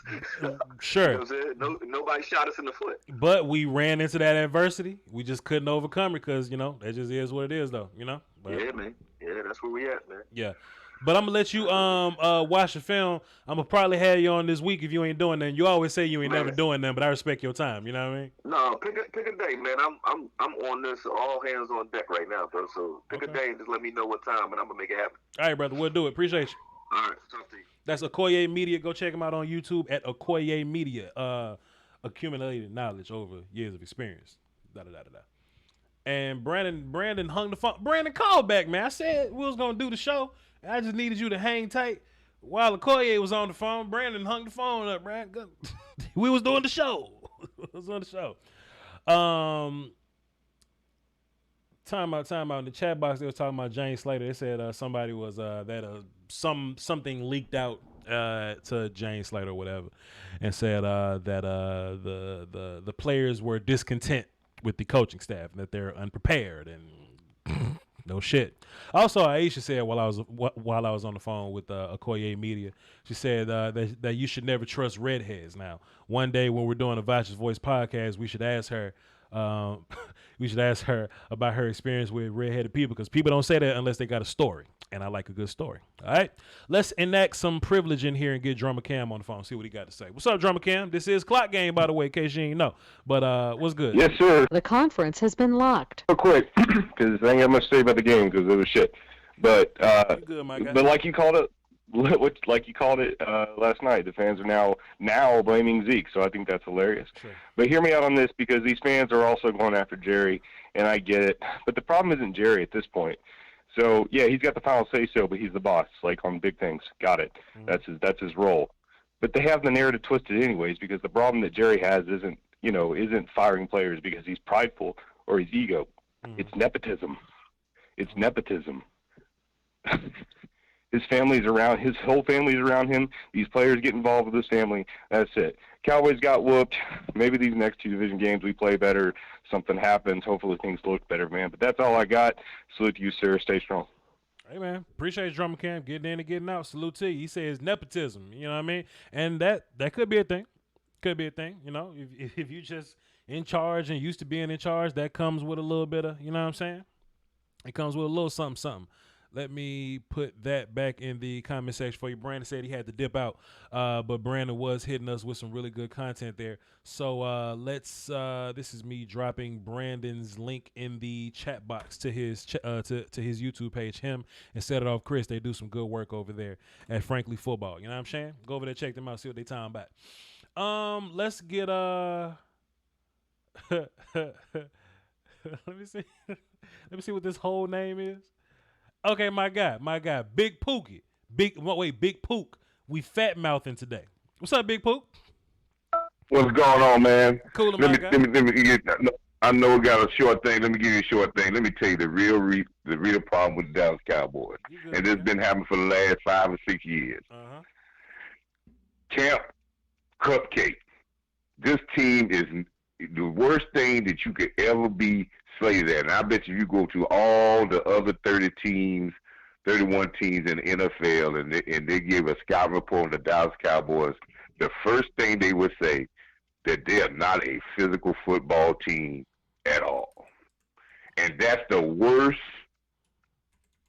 negative thing that can be said about any football team. I'm talking from Pop Warner all the way up to the NFL. Their physicality, you watch a lot of film. I just want you to watch the film and just not even worry about technique. Just watch the physicality of this. Anytime we even tackle someone, we grabbing, hoping guys will fall down. Guys get confident. They running through us. You watch the offensive line. We always getting retreated back all up in the quarterback's face. We get linemen getting on national TV getting mauled by defensive backs on the ground. We are not a physical football team. And if you go back in the history of the Cowboys, they are only one with coaches that was really real and did not play about being a physical football team. Tom Landry was a physical coach. They was one of the most physical teams in the NFL. They practiced that way. Jimmy Johnson, they practiced that way. Bill Parcells, they practiced that way. And they said it when they had the press conferences, they told it like it was. We were soft. Ever since we have gotten guys that are, we did some good things and it was all right. This is why you have dissension now with the players, with the coaches, because soft guys look for excuses. And if you don't have to have a bunch of scheme, with the talent we have, if we had physicality, a lot of these plays would not. But if you look at this guy, I bet you if you took a survey of all the teams, the first thing on the list is we could punch them in the mouth. They're not a physical team. If you run the ball, you catch the ball, short passes, you're going to get 10, 11 yards because they're not going to tackle you. And if they tackle, they're throwing their hands up in the air and they're coming out the game. Watch the film and watch. You watch a lot of film. Watch the film about how they tackle. You don't have no pancake blocks. Receivers don't really break tackles. I got you. It's because of where we whip the training camp. And I've been following the training camp every year. And the conference has been unlocked. We always, and I understand there's different rules in the NFL now, but the teams that are put good every year, they push that envelope to the very crest. Right. And if the Cowboys want to save this team, if I was the coach of them, anytime we have a chance to be physical, we're weeding out the guys because we're looking for next season. And we're going to weed them out because of the fact it is inbred in them not to be a physical football team. And that's the number one thing with the Cowboys. I got you, Big Pook. That's your time, man. I appreciate you, brother. Salute. All right. Boy, let me tell y'all something. Big Pook cared nothing about my clock. DK was trying to get in. Montana was trying to get in. Come on, get in, man, so I can go work out, man.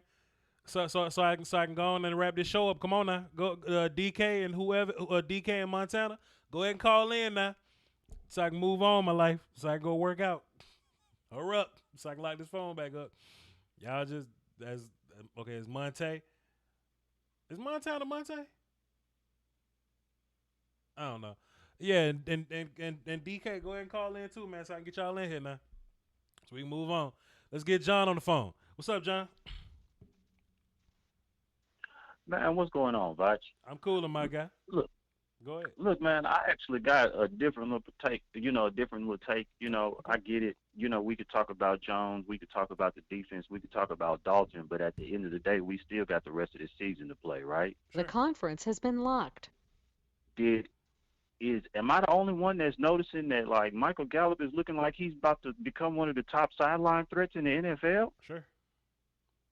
So, in the first half, yeah, I was wondering where was Coop. You know what I'm saying? Where's the land? We saw in the second half we started getting things going. I know on the defense we lacking in talent, but on the offensive side of the ball, it's seeming like if we can, I know this might be an impossible task, but if we can limit Dalton's mistakes, I think if Zeke doesn't fumble the ball, maybe that contributes to it. If Zeke, deal with Zeke with ball security, and then as far as with our receiving core, capitalize with the talent that we have, I think, man, we're not going to be looking at such a good position in the draft as we think, especially with this division. Do you think? And I really think I'm gonna say this, and I'm gonna go. I really think that's kind of where some of the misguided hatred toward Kellen Moore is coming, because I mean, what can you say about the defense? I can't ask. We see what it is. It's trash. I think. Let me pause.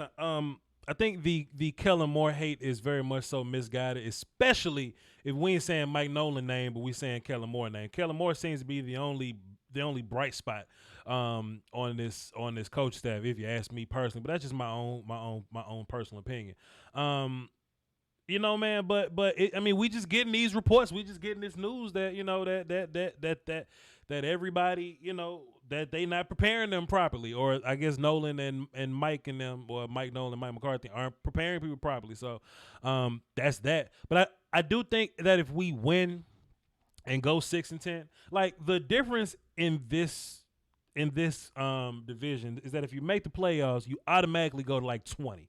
But if you second place, that's a top 10 pick. So, I said I was going to pause your time. I got you. But if you second, that's a top 10 pick. You know what I mean? So you could win 3 games, go to the playoffs and lose to Green Bay, and pick 19th. Or you could just simply lose and pick top 10. I think it's worth talking about. Yeah, man. But like I say, man, shoot, we're just gonna look at the bright spots. I'm gonna suffer through these games. You know what I'm saying? Because that's what you got to do as a fan. I may be mopping the floor, cleaning the kitchen or something while the game is on. But other than that, man, one of the bright spots outside of Kellen Moore is the emergence of Michael Gallup. Man, it's seeming like I hadn't seen anybody yet that's been able to stop him from doing what he needs to do on down that sideline, and even if it's going into next year, man, that's just, something we can build on. There's only one person that can stop Michael Gallup, and that's Andy Dalton. I appreciate you, brother. Thanks for the call. All right, bro. Thanks for the call, John. Miss Scout Pro in the chat box talking to me about the Washington football team's D-line. Tell me about this mess. I need you to get on the phone with these media people and find out which players don't like the coaching staff. I'm not gonna leak no information. I'm just nosy as hell. And I just need to know the good mess. So, please, ma'am, if you don't mind, would you please, would you mind? All right, let's get back to the phone, man. We got JR Moen Reeves with 70 more seconds on clock. We gonna boogie. JR, what's up? Hey, what's going on, man? I was just calling in. I think I agree with Big Coop. The defense is. I don't think defense has been cooked in a long time. Right. And I think we're not drafting. I'm gonna go back to last game we played the Browns. man, big Dontario Poe is like almost 400 pounds, man. He get pushed around like that. I don't think that's the guy that wants to be on this team. Mm-hmm. It just doesn't look like it. But the offensive line is bad. It's I was just glad Dak's not back there because he probably would have been killed by now. Mm-hmm. We see what happened to him when the offensive line is bad. He got killed. Right. And now it looks like Andy Dalton's gonna be next, and we're gonna be down to Lucci. So the defense didn't look too bad, but I think what they're doing is they're attacking Worley and they're attacking those safeties. Right. And they're using our linebacker strength against them. They're running a whole bunch of misdirections and making them wait because I watched a Cormier media and he pointed out something about, you know, when Vander Esch and David Smith when they're decisive, they're making plays. And when you make them think, they're like out of like they. Sure. And that's what I think is going on right now, a whole bunch. Because it seems like all the teams are running the same type of plays from all the way from the start of the season, like from the Rams to the Browns. It's a whole bunch of misdirections going on that's causing those. Yeah, we're That's gonna see. all I had. Yeah, we're gonna see about it. Appreciate it, JR. Yep. I'll tell you what, boy.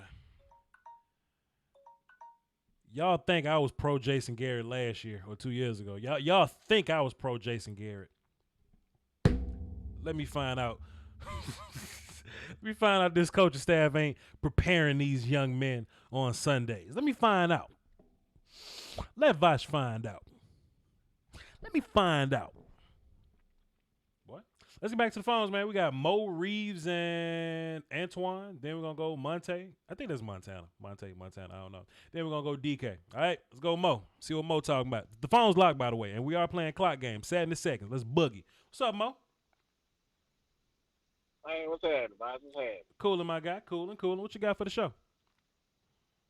And so, I don't think it's the coaches that's not getting them guys prepared like they need to be prepared, man. I think it's really just a player thing. I feel like they all just rejected, like they just ain't got it. Like Okay. I felt when that guy hurt, everybody just kind of on the defensive side, they already had it hard enough because the offense been giving the ball away and everything. So I think they just got rejected, man. But what you think about Pollard over Zeke just straight up starting and getting the majority of the carries for the next game? I don't think Tony is a better player than Zeke, but I think if Zeke is giving you a fumbling problem, that's an issue because every time we get a turnover, the whole thing just shuts down. You know what I mean? And I feel like if Tony running and Tony not fumbling, and Zeke's running and he's fumbling twice, he's got 7 fumbles in 6 games. I think that's an issue. So I would probably play Tony more. Would I start Tony? I don't know. But if Zeke give you more of this turnover miss, it won't be long before you can pull. You know what I'm saying? Pull the trigger on Tony. You know?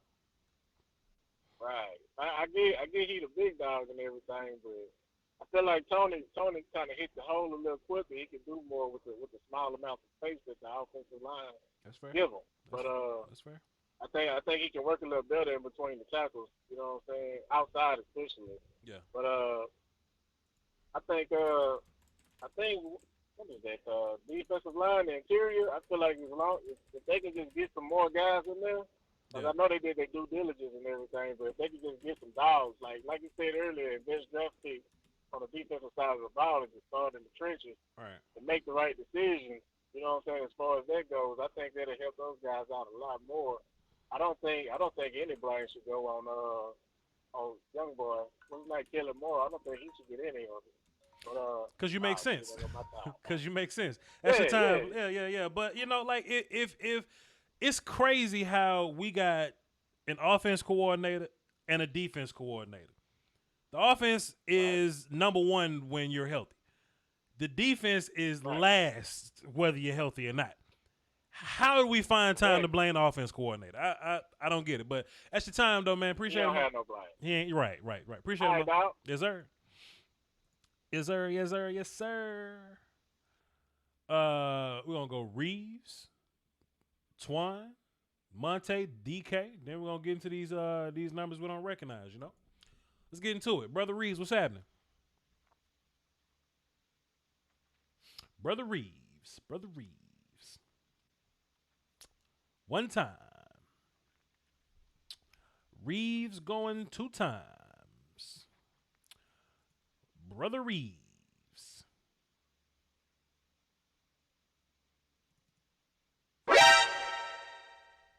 Snake. All right, we're gonna get Brother Reeves up out of here, man. We're gonna appreciate. Hey, my bad. Hey, y'all can't be calling my show and going to sleep, man. Y'all can't be calling my show and going to sleep. We're gonna get Antoine, Monte, DK, then we're gonna address these numbers that we don't know. Then I'm gonna go work out somewhere. Cause it's getting late for me to be working out because it get hot in Texas, so I need to hurry up and go outside. Twan, what's happening? What's going on, Bubba? Coolin', my guy. What you got for the show, man? Let's look at these comments, man. Like I said last night, we got a bunch of emotional fans in this chat box, yo. Of course. The problems we having now, we haven't seen problems since game 1. Of course. Turnovers at the most worst time. Yeah. And a short field for the other team. Yeah. So y'all blame the game on Amari Cooper and players like that. How the hell can you blame them? Right. The defense is giving up. You can't stop shit. Right. And then this game last night, bro, we did get on defense in the first quarter. What happened? Sure. Our defense getting on the field too much. Sure. They get tired. We've seen this in years past. It's nothing new. Right. So everybody want the players to get off the team and stuff like that. That's crazy, man. Mm-hmm. I don't know how you deal with it, bro. Yeah. I don't know how the fuck you deal with it. Hey, man, you know, man, patience is a virtue, man. Patience is indeed a virtue, and I try not to get on this show and show my Natchez, Mississippi, and scream on these people, but I think education is the problem. So I'd rather educate folk than fuss at them. But to your point, though, the score was 0-0 going into the second quarter, and that's something we ain't had in weeks. Exactly. You know what I'm saying? But you put the ball on the ground 2 times. Defense got to go back out there, and you know it just gets it just get problematic from there. You can't run the football because you behind, and you know it just turned to a big shit sandwich. So I feel you, bro.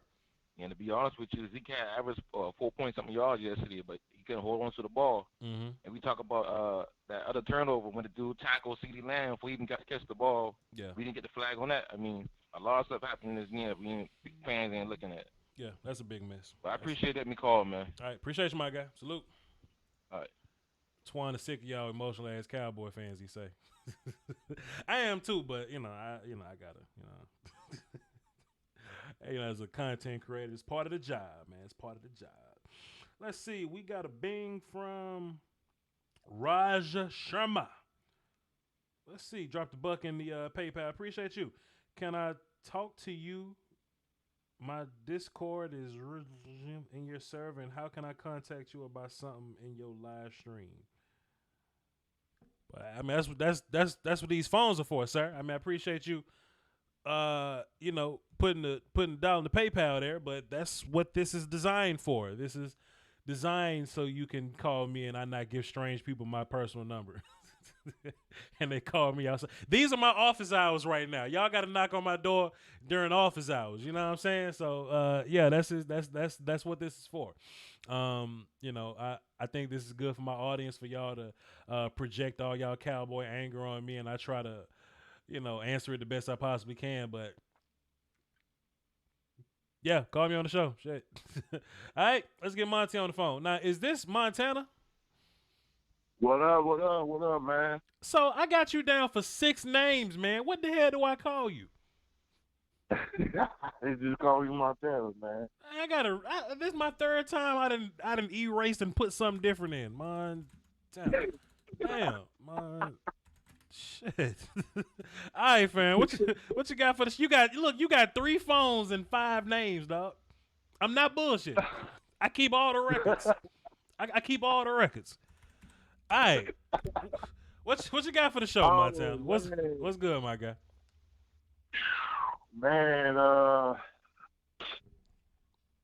where's all those Dalton fans saying that he's better than Dak Prescott?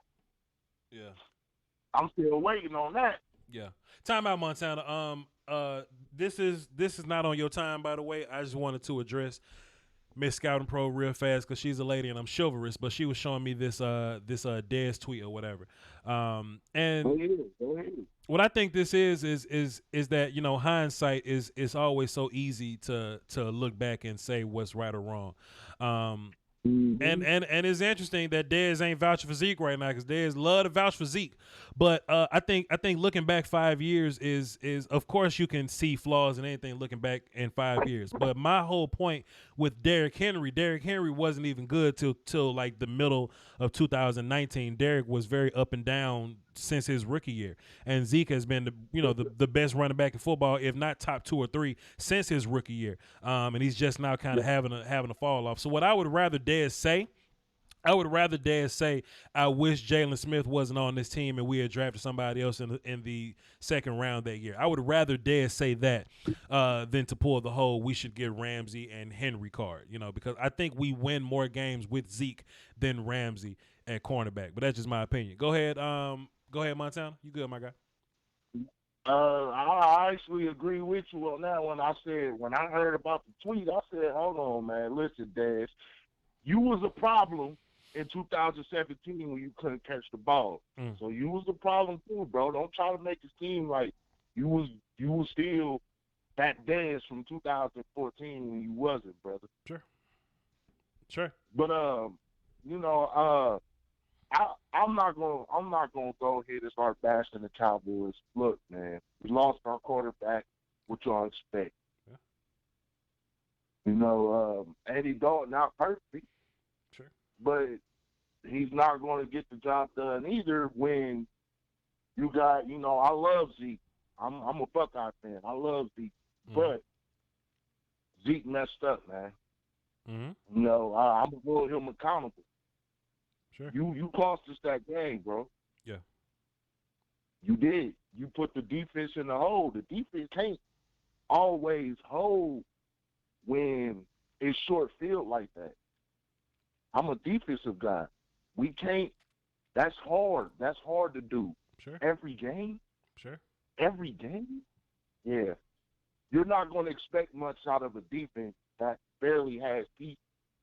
You're not going to, everybody just calm down and just, right. Just sit back and just watch it, man. There's nothing we could do about it now. Right. The coaches is already not preparing these men. Sure. There's nothing we could do about it. Sure. That's all I got, man. Fair enough. Brother Montana, this is his 5th name and 3rd number in the books, but we got him in here. I've put you down platinum, even though you've been platinum, but I just got to make sure all of your numbers is platinum. So appreciate you, man. All right, boss. Montana got a damn trap phone that he keep in an empty bag of Doritos in the backyard under a brick, so nobody find it. In a trash bag under the outhouse next to the lawnmower. You'll never find it if you ain't looking for it. Appreciate it, man. But you gotta hide your trap phone, man. You never know. You know what I'm saying? You just never know. You never know. I'm stupid as hell. Also, something else I thought about too is Ramsey would be around for 5 years, but Ramsey would leave because the team isn't winning football games. Because I would say that a lot of wins that we had came from Zeke being a winner, or Zeke helping us win football games. If we have Ramsey and we lose some of those football games, maybe Ramsey bounces. So I don't like to play hindsight. I just like to take what we got in Boogie. You know what I mean? Let's get DK in here. We're gonna get these 4 numbers I don't recognize. We're gonna talk to the chat box for like 5 minutes, and I'm gonna go work out and shave my beard because I got Yahoo in the morning. DK, what's happening? What's up, Voch, man? I'm on this road drinking my Body Armor 9+ pH water, bro, and I got full clarity. There you after go. last night's debacle. There you go. Alkaline water. What you got, brother? Tell me about your Cowboys, man. Don't forget his clock game though. But go ahead.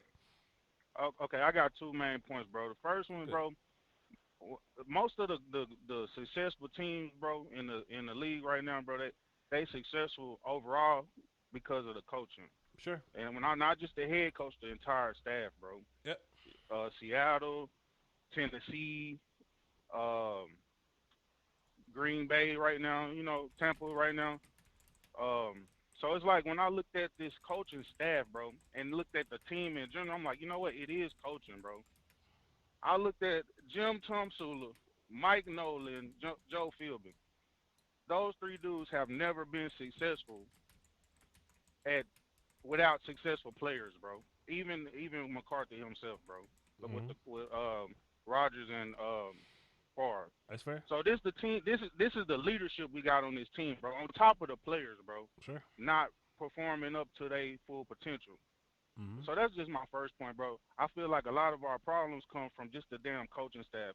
Jason was good at keeping them prepared. Sure. But for example, like Rob Marinelli, instead of him being the D coordinator, let him do his job. Yeah, he had a history of turning average players into, good D linemen, bro. Let him be the D line coach. That was the problem. Not just having him do what he specialized in and trying to make this man a D coordinator, and that shit is continuing today. Sure. That's my first point. Second point. Let me tell you something. And I'm gonna be done. DK, I done paused the clock on you. You'd have been ran out of time. But I want to hear what you got to say on your second point. Go ahead. I appreciate it. Real talk, bro. I feel like I said, this alkaline water got me real clear right now, bro. So I got you. if I'm not making sense, chat box, I apologize. But y'all hear me out. No, you good. And I'm done. Second point, bro. With the players, because I said it was the coaching, so let's talk about the players, bro. Sure. I feel like, I don't know what it is, bro. Some just don't smell right with Will McClay. Not saying he's not doing his job. I don't think they letting him cook properly. For example, I know he came out and said Taco was on him, but we got a history of what's the dude that just got hurt, the D lineman. I want Stalin. I can't think of his name, but the D lineman that Rod fell in love with and then gave up on. Tristan Hill. Tristan Hill. Yeah. Taco, and other players, bro. It's like those are we can kind of point to those as coaching picks, where he kind of got overruled by Jason or whoever. But when they let this man, they let him, make certain plays like Brown, I don't know, Zach Martin, stuff like that. It's like when he get the cook, bro, then the team, like his picks are successful. Okay. So then we looked at this draft. Everybody said this was a good draft, a deep draft for the Cowboys, bro. Yes. Successful draft. Yeah. But then they not letting the players get in there, bro. And that's the problem. Like, if what's this man name? Wardley, bro. How many plays have we seen this man get bombed up? Put Reggie Robinson in. I don't care what they saying he's doing at practice, bro. Let the man let's see what he can do, because we already know Wardley getting messed up on, getting bombed up. Okay. I seen number 79, bro, Justin Hamilton come in. And I know I'm not watching the chat, but I know you making faces at me right now because I'm talking too much. No. My only point I was gonna make is, like, if that's the case, just say that you want Reggie Robinson to play over Darryl Worley, because for the most part, most of our rookies playing right now. CD, Tyler playing, Diggs is playing. I think Diggs gonna be nice next year. Bradley and Nas playing. Galmore's playing because Tristan Hill got hurt. But I think our guys playing for the most part. And Terrence, I don't want Terrence Steele playing, but he is playing. No. You know what I'm saying? But, I think we putting rookies out there. The linebacker, Franz Bernard, played a little bit last week. So, yeah. Well, they should play more then. Yeah, Darryl Worley should just play less. Like, yeah, that's your point. Yeah, yeah. 26 off the field, bro. I'm tired of the Cowboys getting scored on, bro, in the little flat play in the end zone, bro, in the red zone, bro. Like, sure. You done seen it 100 times, bro. Get off the field if you can't stop it, bro. So I just wish they would let some of these young. Basically, it boils down to, I wish they would let some of the young guys play more, bro, and let's just go with that. If we get a top draft pick, so be it. But I at least rather see players that's trying to make a name for themselves, or at least that's just gonna go out there and play hard. And if we got to cut Jalen or trade Jalen and some of these Crawford, some of these other players, then so be it, bro. But we need to start trying to change the culture, bro, or we're just going to keep watching the same old scary movie year after year, bro. So I appreciate you letting me go on and ramble, Voch. I appreciate it, bro. Real talk. I tell you what, man, go in the chat box, find Miss Scouting Pro, and tell her thank you, because I was looking at the clock and she was like, "Let him talk, Voch," and I was like, "All right, cool, I let him go." So go to her. That I got you. Appreciate it, my guy. Nah, I appreciate it, man. Appreciate it, Voch. Yes, sir. Salute. Yes, sir. Yeah. I mean, that's fair, but for those of you that probably wasn't around for the opening. Not the opening, but I guess I would say earlier in the show or whatever. I would say I think the biggest problem is that we're not putting resources into defense like we do offense. Like we see how good the offense is, but that's because we got first round picks invested into offense. We're not putting the same first round pick, equity or whatever. Like we're not putting that into defense. We got one first round pick on defense, and that's Leighton Vander Esch. Alden is playing like a first round pick that he is, but that don't count. But and another point that who was that just on the phone? DK. Another point that he made, he was talking about the coaching staff and the players. I don't know if that was DK or it was Montana that said it, but yeah, these coaches that can't coach without having stud ass players. Like I think on that 49er defense, it was like Alden Smith, Justin Smith, Navarro Bowman, like Patrick Willis. You know what I'm saying? Like it was some gangsters. Let me look that damn defense up, man. Let's look this damn. What year was that? What was that? 49er.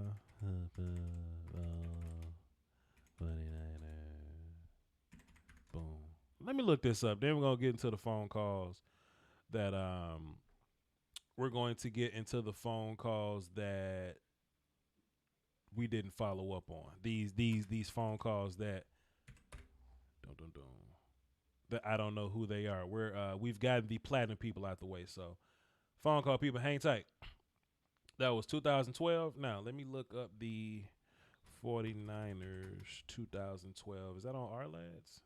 49ers our lads 2012. Just so I can get a good idea of that. Our lads go all the way back to damn 07. That's crazy. 2012. Let's see what 2012 was looking like. We'll go to December. Let's see what was going on in 2012. Let's see. That is crazy. That is crazy.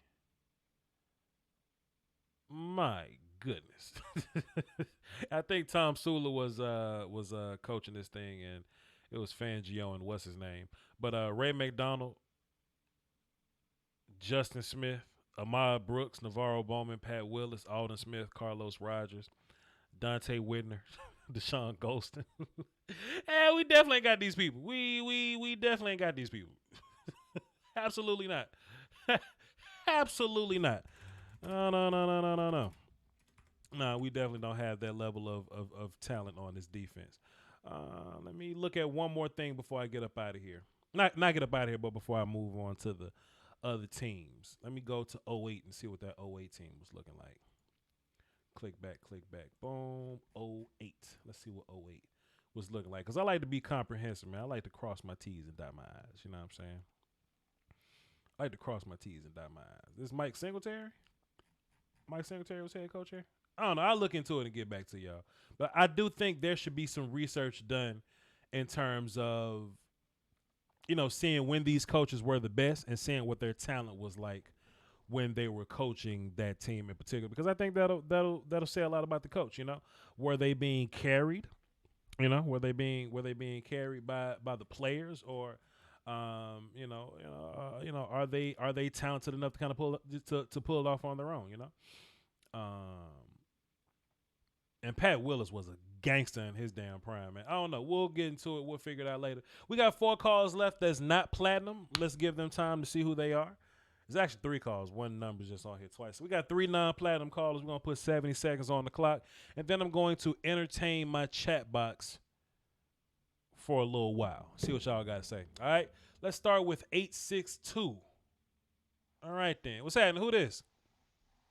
This is Moolah, Voch. What's good with you? Moolah from Jersey. How you? What's good, my guy? What you got for the show? Chilling, man. I'm so disappointed in us. I don't like to say problems without having solutions, but I'm about to do that real quick. Okay. Mike McCarthy, he should never have hired Mike Nolan because that was his little friend and stuff, and he's been unemployed for 6 years. That was an emotional move. That's why we're in this situation. 30 points in 5 straight games. I can't deal with it. We only got 1 sack, and guess where that came from? Last night? Anthony Brown. Why is our only sack coming from a D-back? And also I'll tell you why. Because on that one play, Kyler fell down, and Anthony Brown just happened to be the person that touched him. So, yeah. So 2 weeks Anthony Brown got lucky. He wasn't even doing good. He just got lucky. But we only got 2 tackles for losses. Every time we call a play for Zeke, running play period, Kellen Moore, he's just too predictable when it comes to a running play. When we running, I'm calling out what we about to do. And Zeke trying to run up come on, man. Well, I think that's because Kellen Moore is kind of handicapped with the guys that he has, though, don't you think? No, I think Kellen Moore, I think he's a good offensive coordinator. I think he just more focused. He's more creative when it comes to the passing game. He's not creative to no running. I've never seen no creative running play from Kellen Moore in the last 2 years.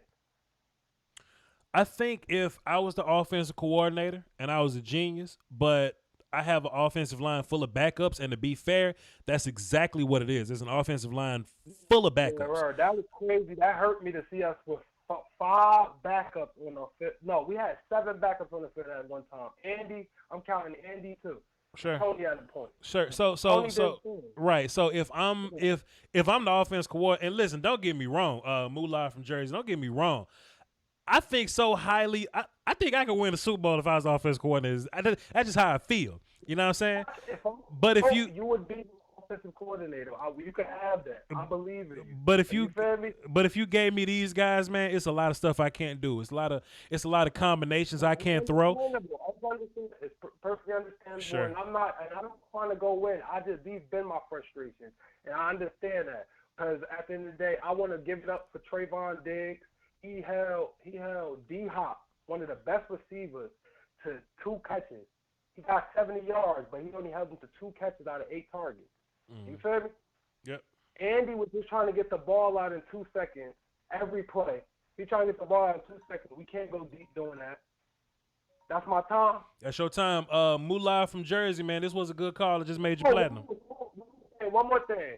That Drake Kirkpatrick interception, that was some bullshit. That was a pass interference. That's it. I'm happy LVE survived the game, and I'm happy Zach Martin's still good. But I'm going to see you, Voch. Appreciate you, man. Salute. Van Der Esch almost ain't make it out, though. Van Der Esch had to go off on the sideline for a couple plays, but I think he ended the game okay. So good for him. Let's get 512 on the phone. What's up? Who this? Hey, what's going on, Voch, man? It's Earl Smith from Houston. What's up, Earl from Houston? What you got for the show? Man, first of all, I just want to say a huge fan. First time caller. Love all your drafts. I've been watching you for years, man. Appreciate it. I'm actually a Philadelphia Eagle fan since '97. I'm not getting on here trying to talk trash, but what I do want to do is I want to give a different perspective, because as I'm listening to your show, I'm listening to the fans of the Dallas Cowboys, and honestly, as an Eagle fan, I love everything about our rivalry. Which is why my heart goes out to Dak, which is why I can't stand to see Van Der Esch not on the field. I can't stand to see what I saw with Zach Martin go down, because trust me, you're talking to someone that has been plagued. Our team has been plagued with injuries like I can't believe for the past 3 years. Sure. But I do want to give y'all, your fans, some perspective, because there's some problems that I really wish we had that y'all got. I wish we had a Jalen Smith problem. I wish we had a Van Der Esch problem. I wish we had a Kellen Moore problem, because I'm hearing all these people talk about the different issues that y'all have on y'all's team. And I'm like, man, if we had an offensive coordinator like Kellen Moore, dang, dog, we'll be amazing. Dang, we'll be pretty good, because I got a head coach that, honestly, if I'm going to be honest, and other Eagles fans out there are very honest, we went to that Super Bowl. We had Frank Wright, and he was calling the plays.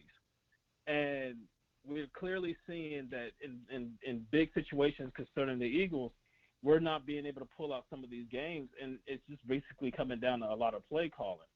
And so I wish, man, we had some Kellen Moore problems. And y'all's defensive coordinator, not the one this year, I think the one from last year, a couple of years ago. And I tried to tell, my mom's a humongous Cowboy fan, and I tried to tell her one of the biggest mistakes the Cowboy made is letting go of Jason Garrett. He was the scapegoat, even though I think it was actually Jerry Jones the entire time. He was just too much into the team. But I was like, when they got Mike McCarthy, I said, man, this team is not going to be that much better. In fact, I thought Jason was going to actually is a way better leader, and that's the issues that we're seeing with the Cowboys. Leadership comes from the top down. I wish we had the general manager problems that y'all got. I got an idiot for a general manager. And I'm like, man, he cannot scout at all. I don't understand how you let one of your rivals get CeeDee Lamb. I don't understand how you pass on DK Metcalf, Chase Claypool for Hurts to cause a completely a horrible controversy to give Cowboys even more firepower or whatever that may be. But I just really want the Cowboy fans out there to understand, even though I'm a Philadelphia Eagle fan, my mom's a Dallas Cowboy fan, I love everything about the rivalry, but I do want to give some perspective, man, to help ease the minds of the Cowboy fans. And that's coming from someone who hates the Cowboys, but at the same time, I can empathize. I can sympathize with the issues and the woes. But some of y'all's issues and woes will be other people. You know, the old saying is very famous, one man's trash is another man's treasure. Honestly, if we had the linebackers you guys had, man, it would be amazing. If we had the offensive coordinator y'all had, it would be amazing. If we had the general managers that y'all had, we will be just ecstatic and happy on this side. But anyway, man, I just really wanted to just kind of ease the minds of y'all out there, of the fans out there, even though everybody pissed off in the East. Sure. And so it's like, I'm an Eagle first, but at the same time, I do want someone from the NFC East to represent. You know what? This was a great call, and I agree with everything you saying, except for one point. You don't want these Jalen problems. The problem with Jalen Smith. The problem with Jalen is that, or where I would rather be the Eagles, is that if you have a problem at linebacker and you the Eagles, you can just go draft a linebacker and plug that dude in. Like if y'all get Micah Parsons from Penn State or whatever, you just plug that dude in. The problem is that if we mad at Jalen, I don't think we just simply bench Jalen. So now we got to figure out how to make Jalen work now. You see what I'm saying? So if we go top five, we just can't get a linebacker and just say, okay, we're going to sit down our, $13 million linebacker and just put the rookie Parsons in. You see what I'm saying? That's going to be problematic for you. Opposed to like if it was the Eagles. So I do feel you on that. Now, so now what the Cowboys got to do is we got to draft D-line to make Jalen better. But everything else, though, I totally agree with what you're saying. And to be fair, this rivalry ain't even fun this year. It ain't even fun. It's not even fun. Yeah. And look, I don't even like fussing with Eagles fans all day because that shit's exhausting. And the problem is that, like, if me and you had to have a rivalry, Cowboys and Eagles, that'll be fun. But the problem is Cowboy fans are idiots and Eagles fans are idiots. And they get involved in the conversation. And then I don't want to play outside no more because people get ignorant as hell. Exactly. But it is what it is, though. Earl, this was a great call, man. Earl from Houston, who's the Eagles fan somehow. But I appreciate you, man. I just made you platinum. Next time you call in, I know it's you. Appreciate you, man. Cool. Appreciate it, man. All right. Salute. Breaking news: as per Yahoo Sports, unnamed Cowboys players are upset with the coaching staff that they aren't doing their jobs. Are they serious? Where the hell you been, man? We've been talking about this for a year. We got our resident media lady, Miss Scouting Pro. Our resident media queen up in here just giving us all this good little information, sending her little text out. And you just gonna come in last second, pushing people out the way. Get out the way, y'all gotta tell Voch. Breaking news. The players ain't happy with the coaches. And everybody in the room just looking at you, just Yeah, we got you. Sure. Yeah. They are unhappy with the coaches. Sure. I appreciate you for tuning in though. What was that TZT? I appreciate you, man, but we own it. We own it up in here.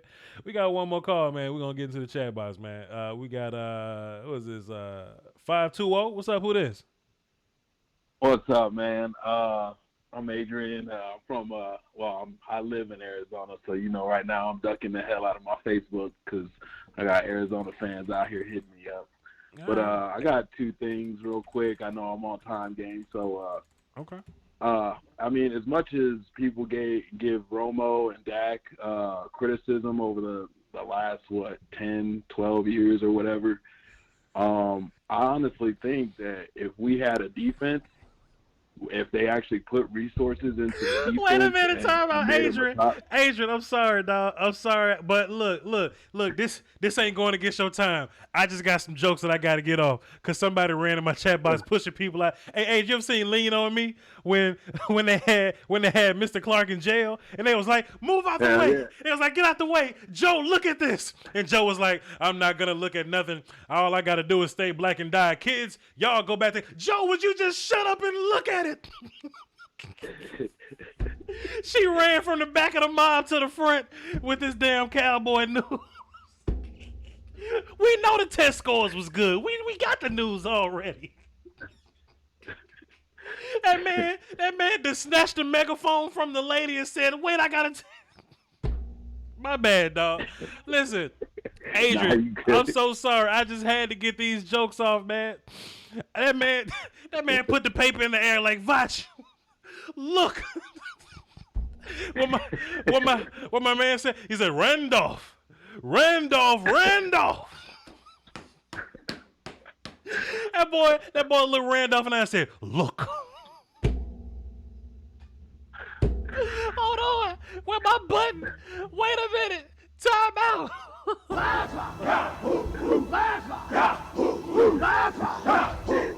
Randolph. Then look, he put breaking in all. Wait a minute. Did he put breaking in all caps? Let me scroll back. Oh, I gotta get to these super chats too. Y'all don't go nowhere. I'm sorry. Did he put breaking in all caps? After he put breaking news in all caps, as per Yahoo Sports. If you don't relax.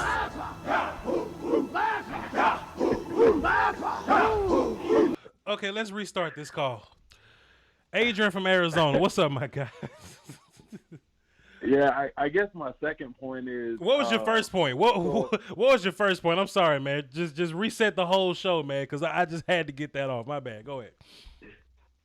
Yeah, I feel like that we don't put enough resources into defense. And then, okay, so players get here, and I understand, like, Jerry Jones and Steven, they're about, that flashy offense. Yeah. But I don't think that we put enough resources into defense. And with the defense, it seems like everybody has their own character instead of one. So we have all these gimmicks going on, like the Wolf Hunter, and then we have the Predator from Jalen Smith, and he's always doing the damn swipe. Yeah, the Hot Boys. It doesn't seem like everybody's playing as one unit. It just seems like everybody's got their own individual kind of agenda, and I don't know if that's Jerry Jones, and I don't know how much you put into it as a percentage as far as winning and marketing. Sure, fair enough. There should probably be a lot more focus on football than selling glasses and clear eye view. Sure, 100%. Yeah, man, I appreciate the time though. I dropped some money in the chat last night, but I'm gonna drop some more tonight. Adrian from Arizona, man. I just put you down as platinum, and I got to put from Arizona because there's two other Adrians that's in this universe or whatever. But I appreciate you, man. This was a great call, man. Salute to you. Yep. My guy. Oh man. Randolph. All I'm talking about, dog.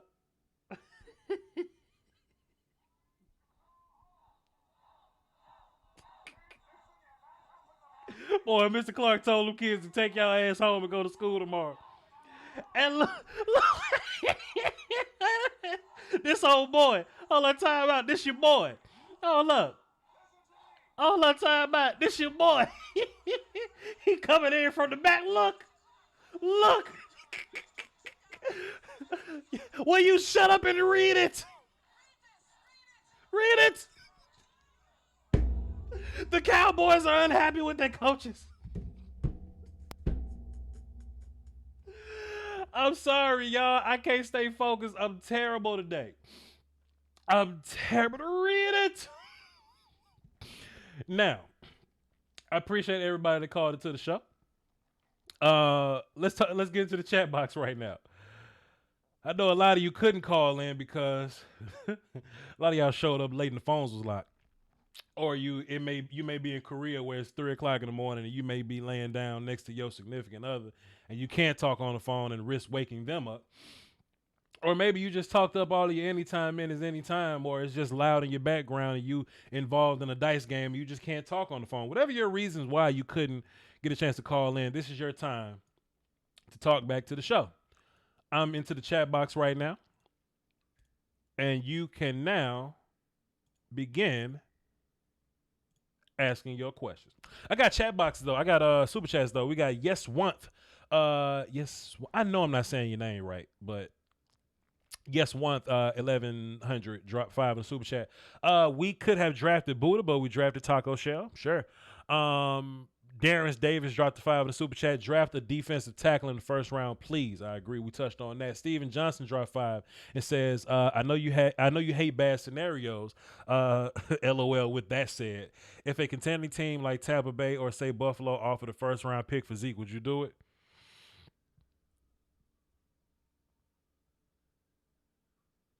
Oh boy.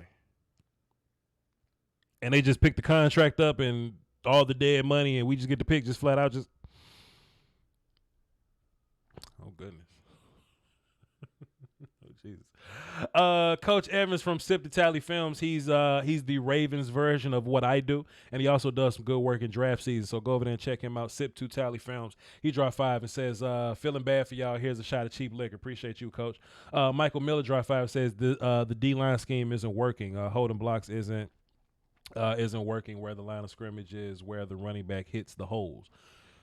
Sure. We'll see what happens. Read it.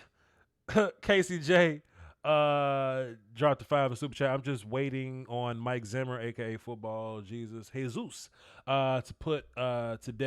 be put to death in Minnesota and resurrected in Dallas as a defense coordinator. Fire Mike Nolan. That's a fun assessment. We actually talked about that last night on the postgame show. So fair enough. And Adrian Dyson dropped 5 in the super chat. That's Adrian from Arizona, I would say. And he also he said appreciate the time, my G. Salute, my dude. Now let's get into the phones. He ain't had to push that old lady down like that, man. All right. We got a -12 turnover differential. When's the next team? We got a -12 turnover differential when the next team in Philly has -7. That's wild. That is incredibly wild. 100%. Trade for Fitzpatrick? No, they just traded for him, so they're not going to give us Fitzpatrick.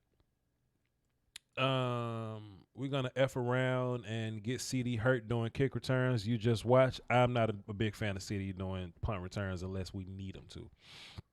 But you know how that go. 15 giveaways. Foots is second best with 12. Yeah, sure. Fair enough. But Voch, at least they are cap friendly backups. Tee hee. Those acting Cowboy fans love their cap friendly falling stars. All right, cool. I hope we got some good questions in here somewhere. Which player on last year of contract has any trade value? I don't know. Cheeto maybe. I don't know, but I'm not like you just need your guys. So just play it out. Just play it out, and if you so hard up on trading somebody, you're not going to get good picks back for them. So you might as well keep them. O-line scheme, neither. I don't know what y'all want from the O-line, man. We got 5 backups on the O-line, bro. I don't know what y'all want from the O-line. or 4 backups rather. I consider Connor Williams to be a starter. How do you feel about starting to GoFundMe to hire a hitman to knock off Terrence? Oh God, we're not gonna say those things. It's time to get players like X Woods up out of here. I miss Tristan Hill, sure. I miss Byron, super sure. First fumble wasn't on Zeke. Really just a bang play by Buddha. Ready Red, for you to come on here and give Amari Cooper a hard time, I'm not finna sit here and let you say that these fumbles ain't on Zeke. So I'm not gonna let you do that now, Ready Red. Come on now. We gotta be fair, Ready Red. There's no leadership. Everyone's fucking okay. Y'all overreacting like come on like Trey. Yeah. Byron Jones is a really good player. Why did they let him go? Cause money, or probably because they paid Zeke and Jalen. Yeah, situations. Do you think coaches didn't adjust to the game? I mean, I think even if you did, I don't think they have the players to do it. If I zone blitz every play for the rest of the year, no. Then the defense would be worse.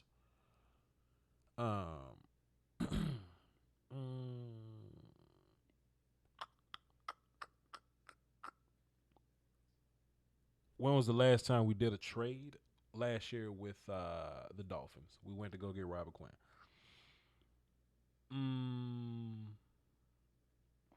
We went to go get Robert Quinn last year.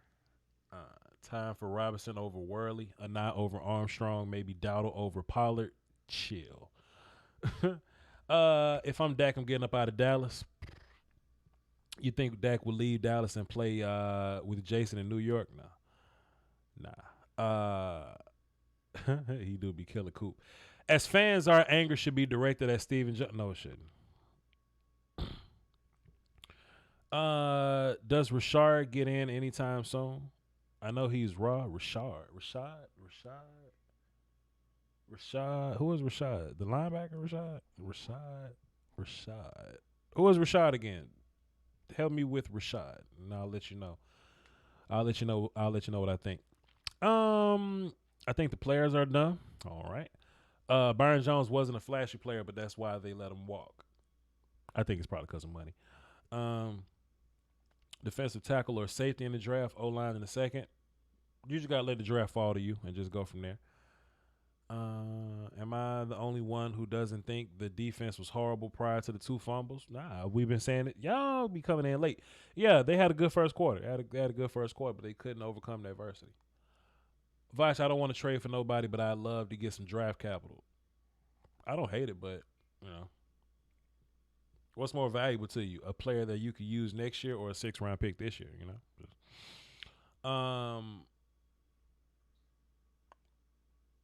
Would Ben have put up more points in 4 quarters than Dalton?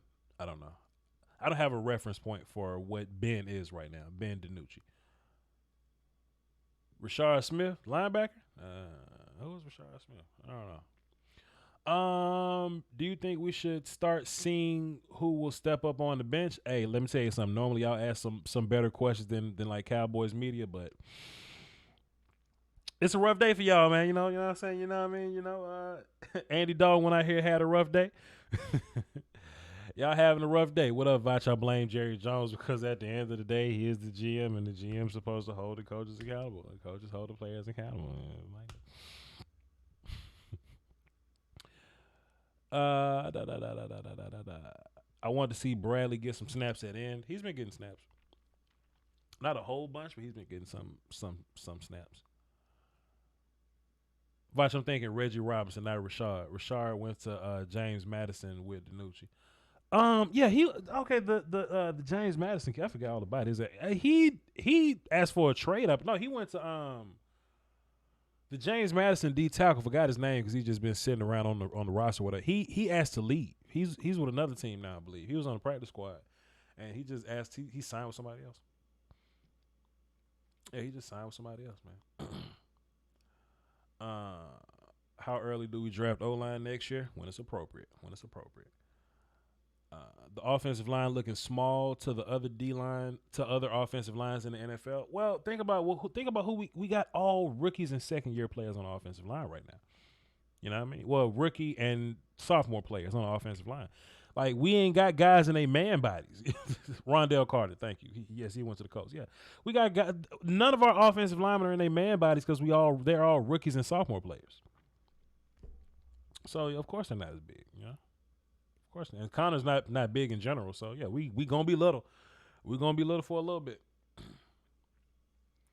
If you were GM, what would the first 5 positions that you would draft in next year's draft? I mean, you just gotta let the draft come to you, you know, and not just go into it looking for a position. But in my mind, I mean, you just gotta go defense, man. So safety, D-line twice, linebacker, and I want to go O-line every year, so I'll add O-line there. All right, I appreciate y'all, man. Salute to you. I'll be working on film throughout the week. I'm about to go get this workout in so my kids don't have diabetes and they genetics or whatever, and I can be in solid shape so I can YouTube for y'all for a long time. So why draft them? Well, I mean, you draft offensive linemen, but they gotta grow and get bigger. You know what I'm saying? So they're small now, but even a big offensive lineman got to get into their man body. You know what I'm saying? So that's what I'm saying. So you draft them because they're going to be big one day. They may not just be big now. And they're not big right now. Tyler's small right now. You know, Terrence is big, but Terrence ain't man body big. He's just size big. You know, this is what it is. All right. So, yeah, I'm going to go on by my day. I appreciate y'all for tuning into the Morning After Show. This was fun. Y'all hold it down for the Doski Woski, everybody that came through. Miss Scouting Pro, don't forget to send me that email when you get that good miss, you know what I'm saying? And y'all hold it down, man. Peace, salute.